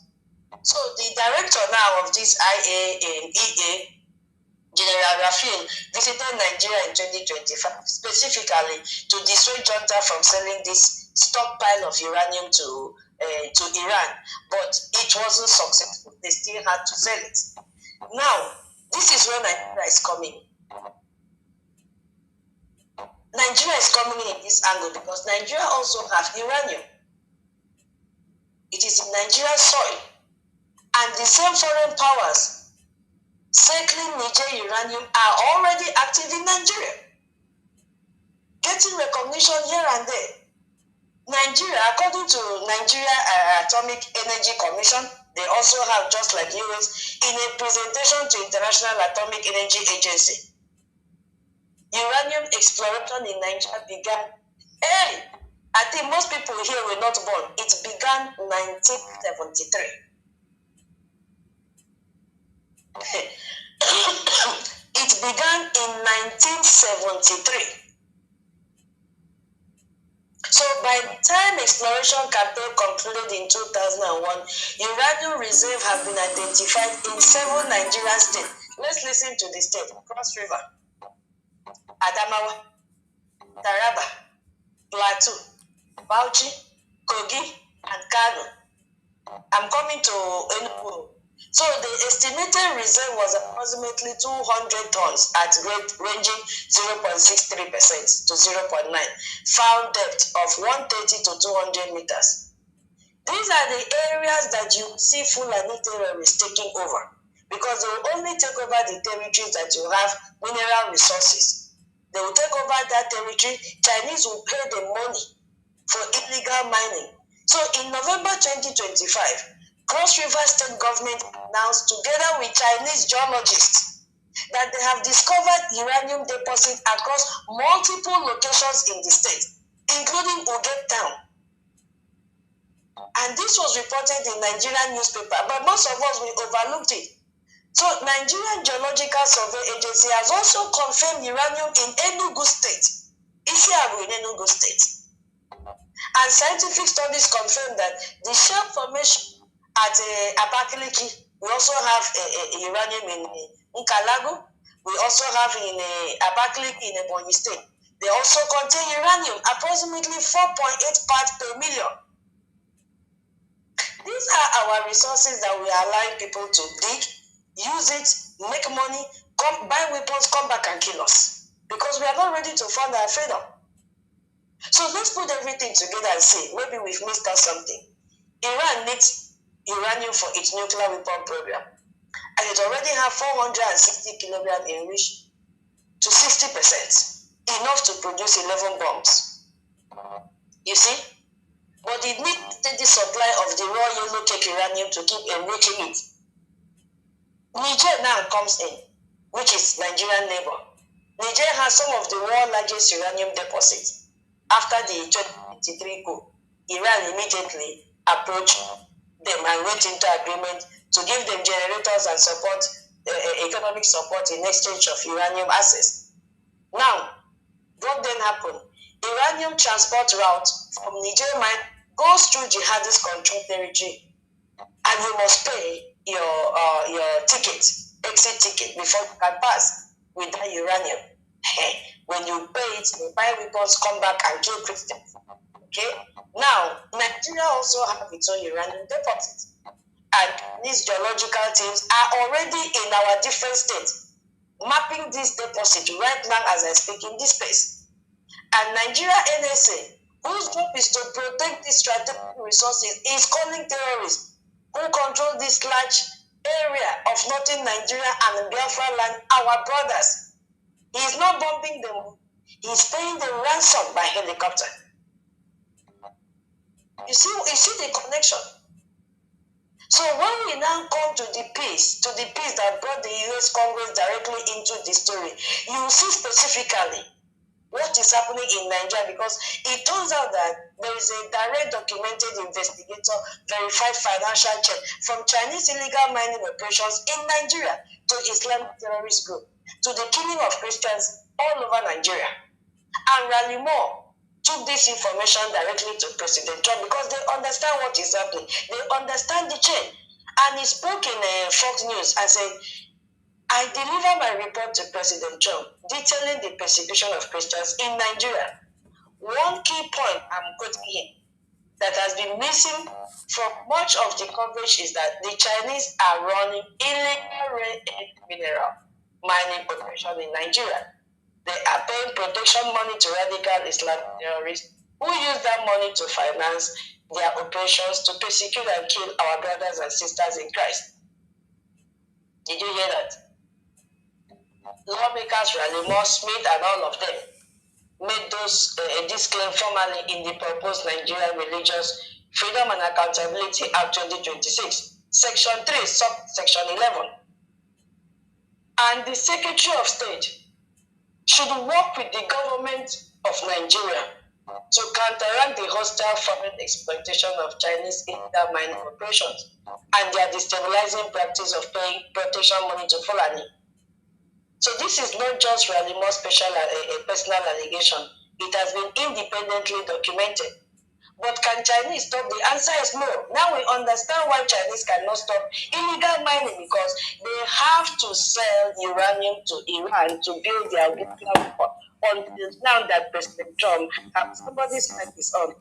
Until now that President Trump has and finally destroyed that what is it called? That facility. And there was also a study by SBM Intelligence, which is a Lagos-based professional consultancy. It also revealed that Chinese companies has prepped militant groups in certain regions.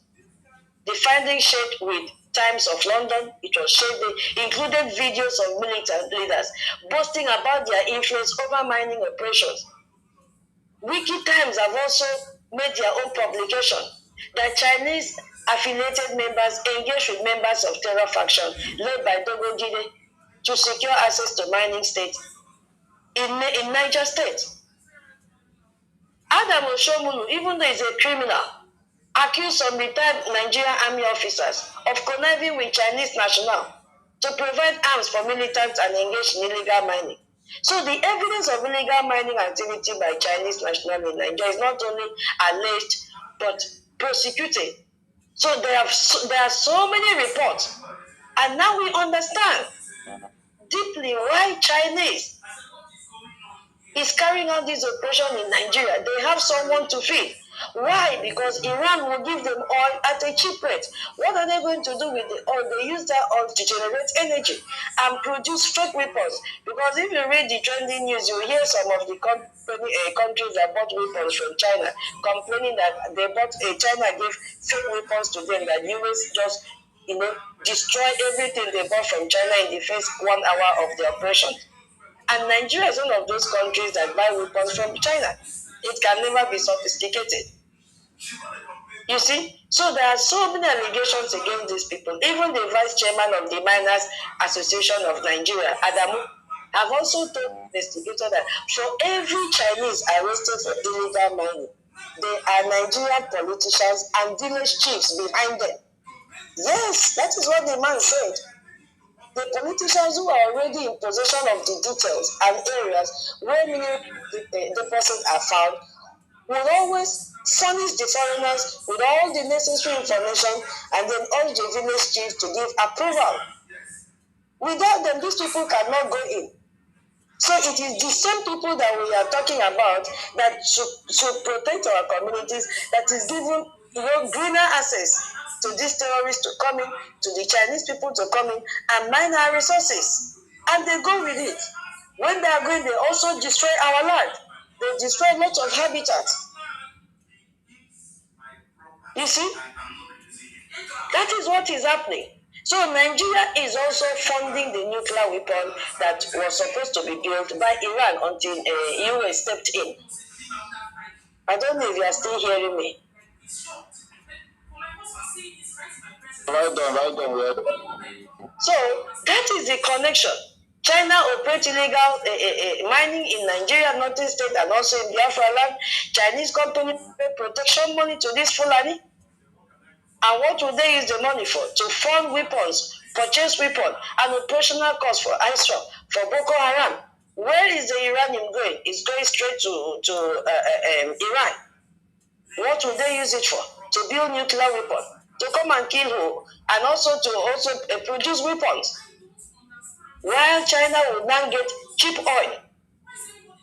Because everything in China works with electricity. Without that, it will not work. So this is not a series of unrelated African security incidents. No. This is a single integrated global system. China funds and protects Nigerian terrorists to mine strategic minerals. Those minerals and revenues feed into the broader crank network that supplies Iran's nuclear program through Niger's uranium. And Nigerian government protect the terrorists because they are their brothers. And because the rehabilitation funds are profitable, and therefore sitting on uranium deposits in Cross River, Enugu, Ebonyi, is the price that Nigeria cannot afford to lose. Because an independent Biafra will control this deposit. Why are we not coming out to find our freedom so that we control our resources? An independent Biafra will say no to illegal Chinese miners. An independent Biafra will say no to paying protection money to jihadists. An independent Biafra will be a Christian majority, democratically government. US ally for that matter, in the heart of West Africa. So why are we sitting on the fence? That is why Nigeria is afraid of Biafra freedom. No, they are not afraid of our culture or history or tribalism. They are afraid of our resources. They are afraid that they will lose the resources. They are afraid that they will lose the power. They will lose the money. Why are we not coming together? Bringing the only solution. And our government has proved that time with that number.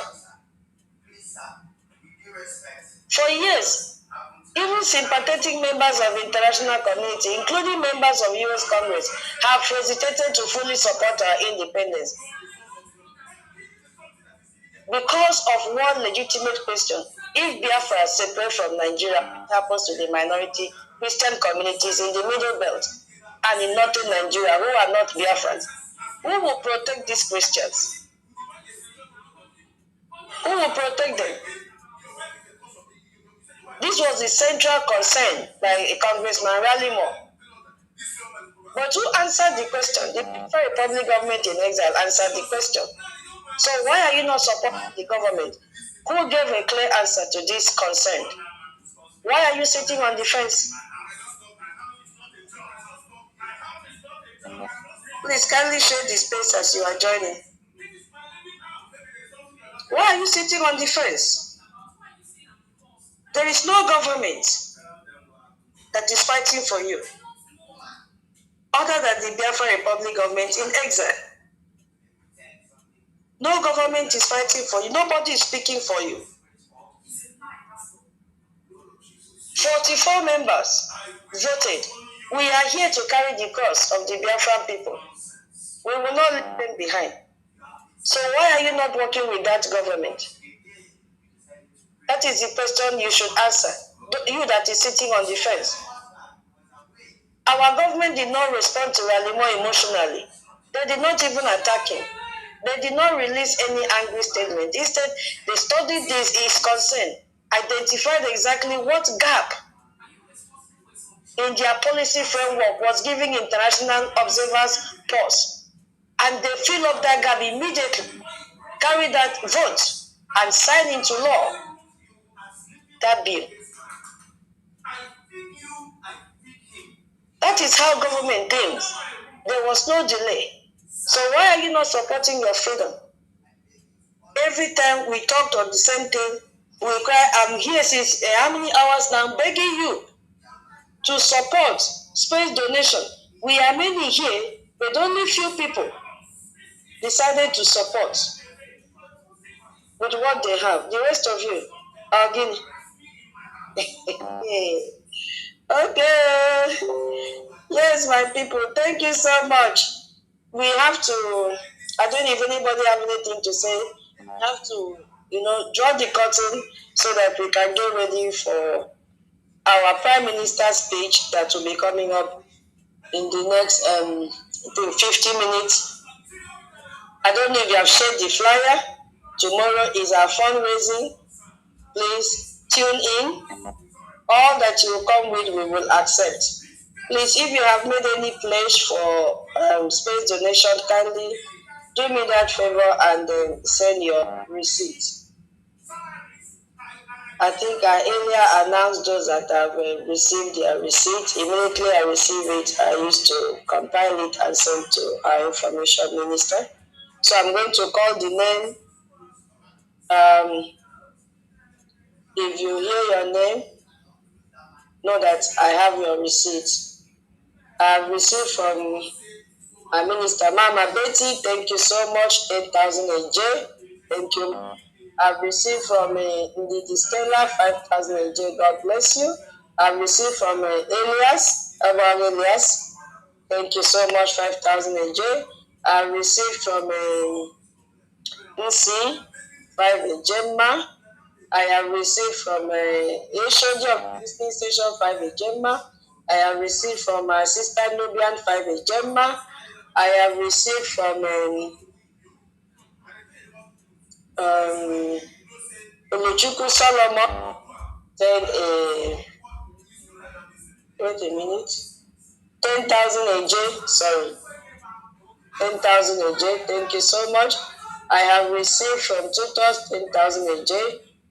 I've received from my brother Solomon 1,500 AJ. I have received from Simon Ekpa 1 Media 10,000 AJ. Yeah, thank you so much. God bless each and every one of you. I will compile it and then total it and send the amount to our information minister. Marcus, yes, yeah, don't forget, Adwabeti will forward my receipt to you, 20 Ejema. Oh, yeah, I've already written it down. Thank you. Oh, okay, all right. I'm going to send it to her soon I log off. No problem, ma. Thank you. God bless you. Okay, all right. We really appreciate your contribution. Okay, Mazelias, you said you will send your 3K tomorrow. Okay, no problem. Thank you so much. Wow, you've done so well. That will be total of 8,000 from you this week. Oh God. God bless you. God bless you. God bless you. Please, I will set my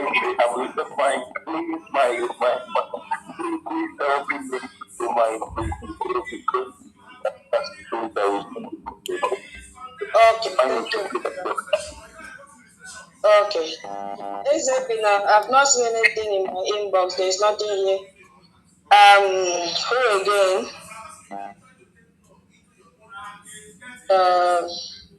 Yeah.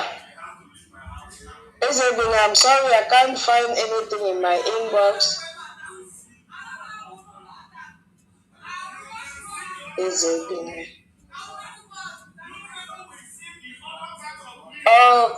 Okay. Oh, thank you. Ezebina said he is supporting today's space with 30,000 AJ.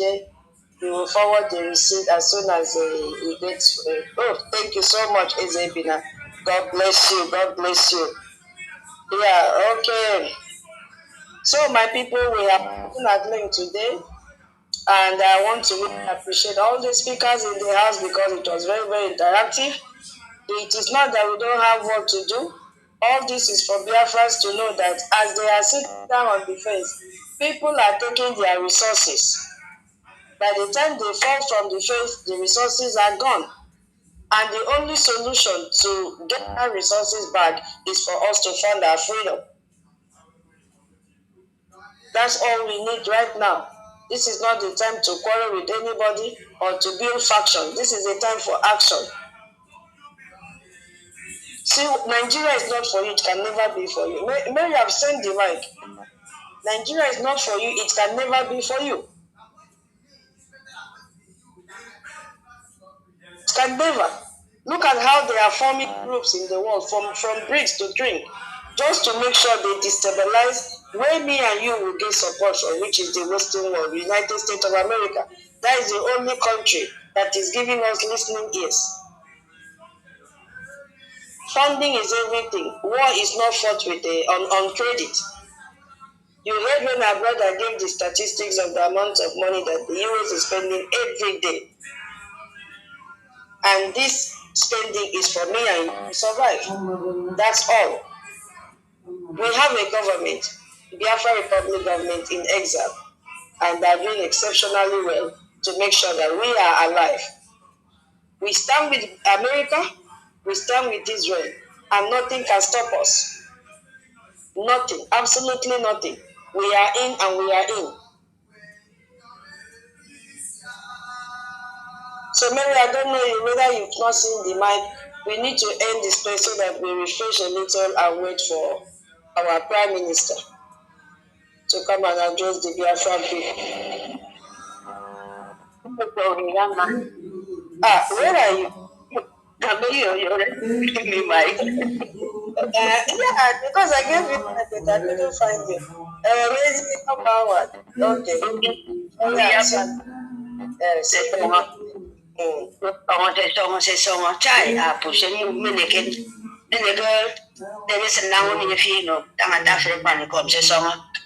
Thank you very much. Good evening, Biafrans. Good evening, everyone.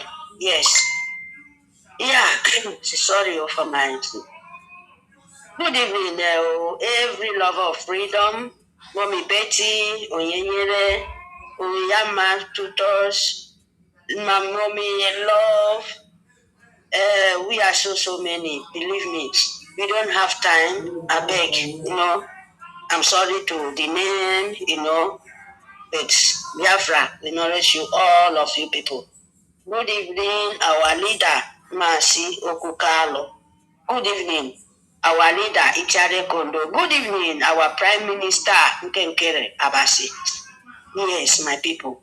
Nigeria is a terrorist. Don't speak all on all in my heart. I cannot continue to go, repeat what you said.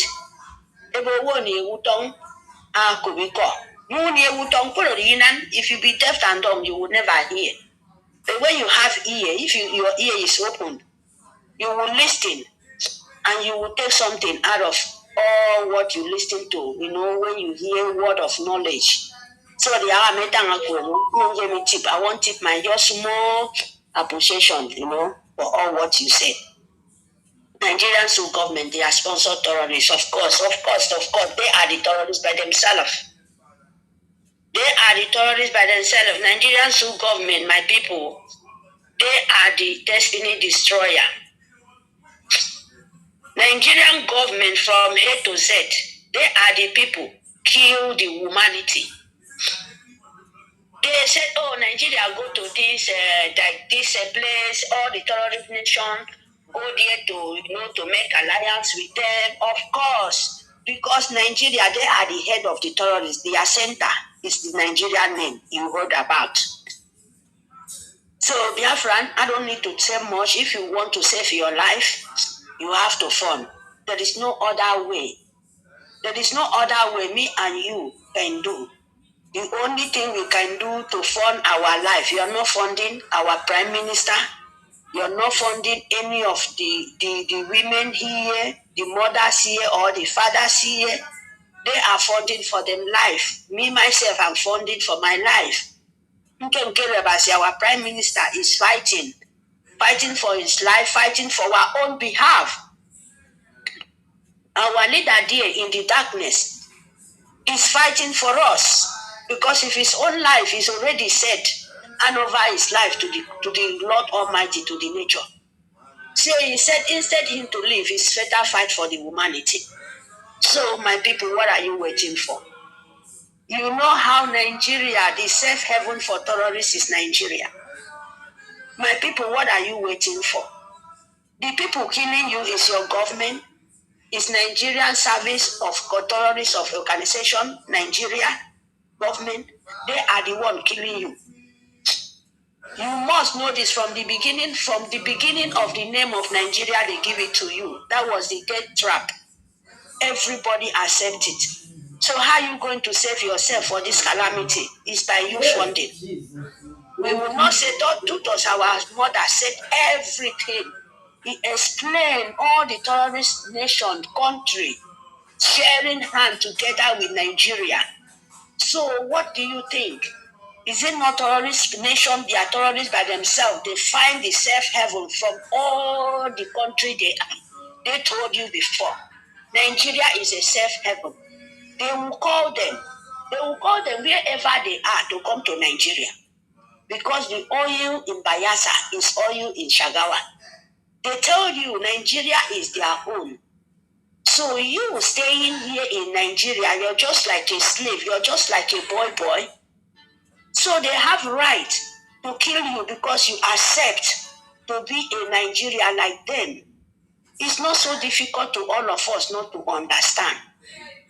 Just like my sister said, one person in Biafra land, we are so rich, we are so intelligent, we are so nursery, we are so this, we are so that. One person or two can form Biafras to restore. Just one person. But imagine people we know that we have people, capable people, sensible people, people who have brain. But they turn back to accept other place, other nation, other strange land where they fight their own freedom. They accept to be a second citizen, second class, or in short, the third time slavery in another man's land. While your land is there begging you to come and, Make it the needful. So why people will not laugh at you? Why the terrorists will not hunt you wherever you are to kill you because they think you have no brain? Biafrans, please, my people, we don't have much more to talk. It's only me to tell you that the death is in your doorstep. It's only you can run away. It's only you can save yourself by you funding. It's only Biafra.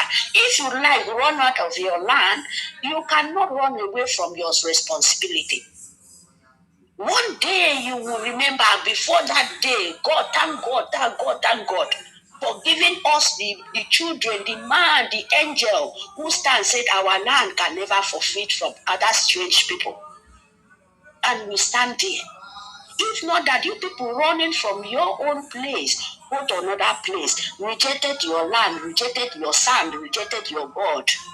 Tell me, Mary, how the land will not reject you. Tell me why the gods will not reject you. Because if you go to another place to buy a strange god, he will not stand with you because that is not your land. The God of that place, every nation, everywhere, they have their own believing. They have their own gods. They have what they call in the land. Listen for the indigenous of the land. You understand me? Your God in your land can only go with you wherever you go to. When you believe, when you honor, when you know that this is where I come from, this is my soil, you don't reject them. And they will honor you for wherever you go to. But when you reject them, they will reject you too. That is what you have to understand, that we are different people. Biafran is a different, totally people. So it is area you on the best, the area you understand this is the best for all of us. We are not just like the other places, other languages, other nations. No, we are special. We are the true people, the gods. We believe in our God. We believe in the land. We believe in nature. And that fights for us in any one go. You yourself coming from this, you want to betray. You are not betraying the land, you betray yourself. You think because of the name of Biafra, you want to betray, you want to sabotage. You don't sabotage Biafra, you sabotage yourself because the land will ask you questions. The blood of innocent will ask you questions no matter how long it takes. You can't escape it. You cannot. The earlier way to you to do to backward, to come back to your senses and do the right thing. Don't expect that the people, the Biafran people, we fight you. No, we will not fight you when we restore. The land will fight you. The land will ask you questions. They don't mind the people coming to our land. We are Hebrew children. We are many. We are so many. 40 states around the coastal region, the old region of Biafras. The East region of Biafra, we are Hebrew. All of us in.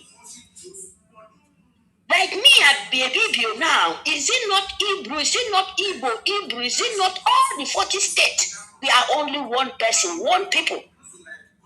Hebrew, they talk back when the colonial system come, they change your brain to give you Igbo to separate you.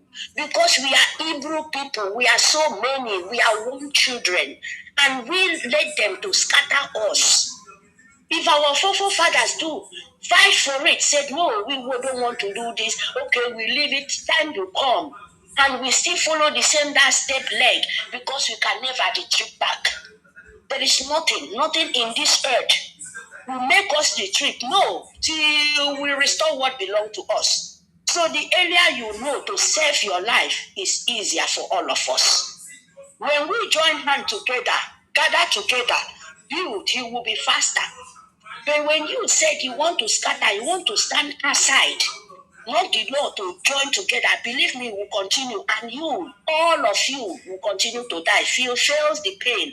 Because Mary will not be here telling you, say, don't worry, anyhow it takes, yeah, you will be good. Remember, anyhow, as it takes longer, that is the more the punishment too. You will follow. There is no way you can go about it.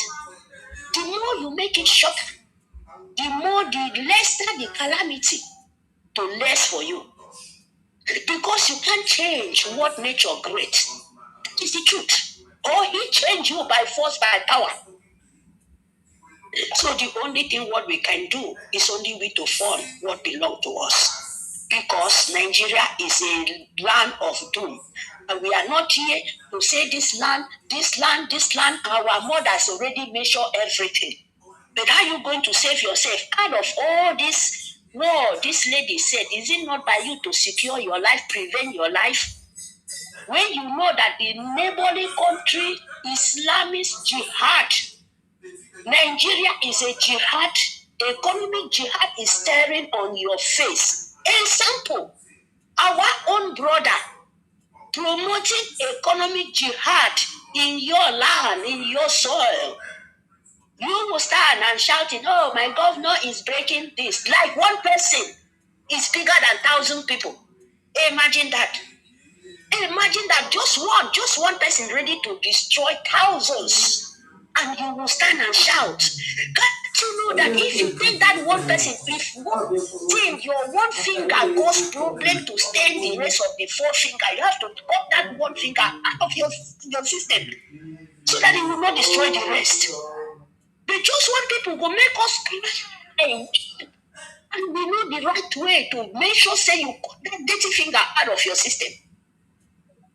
It's the best way. The best way to we to do is we to stand up and front and stand with the truth. Open it. Without not open it, you continue to cry. You will.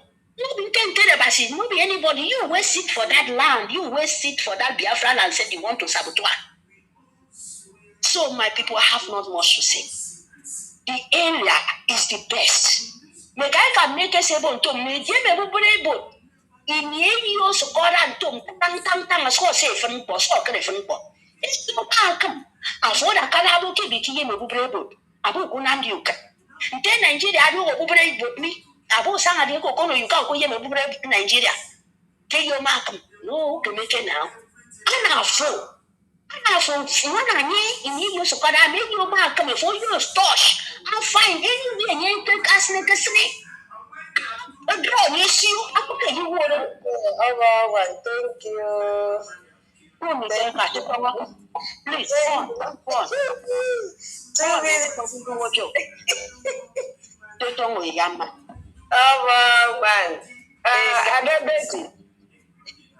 Adobeti, are you still there?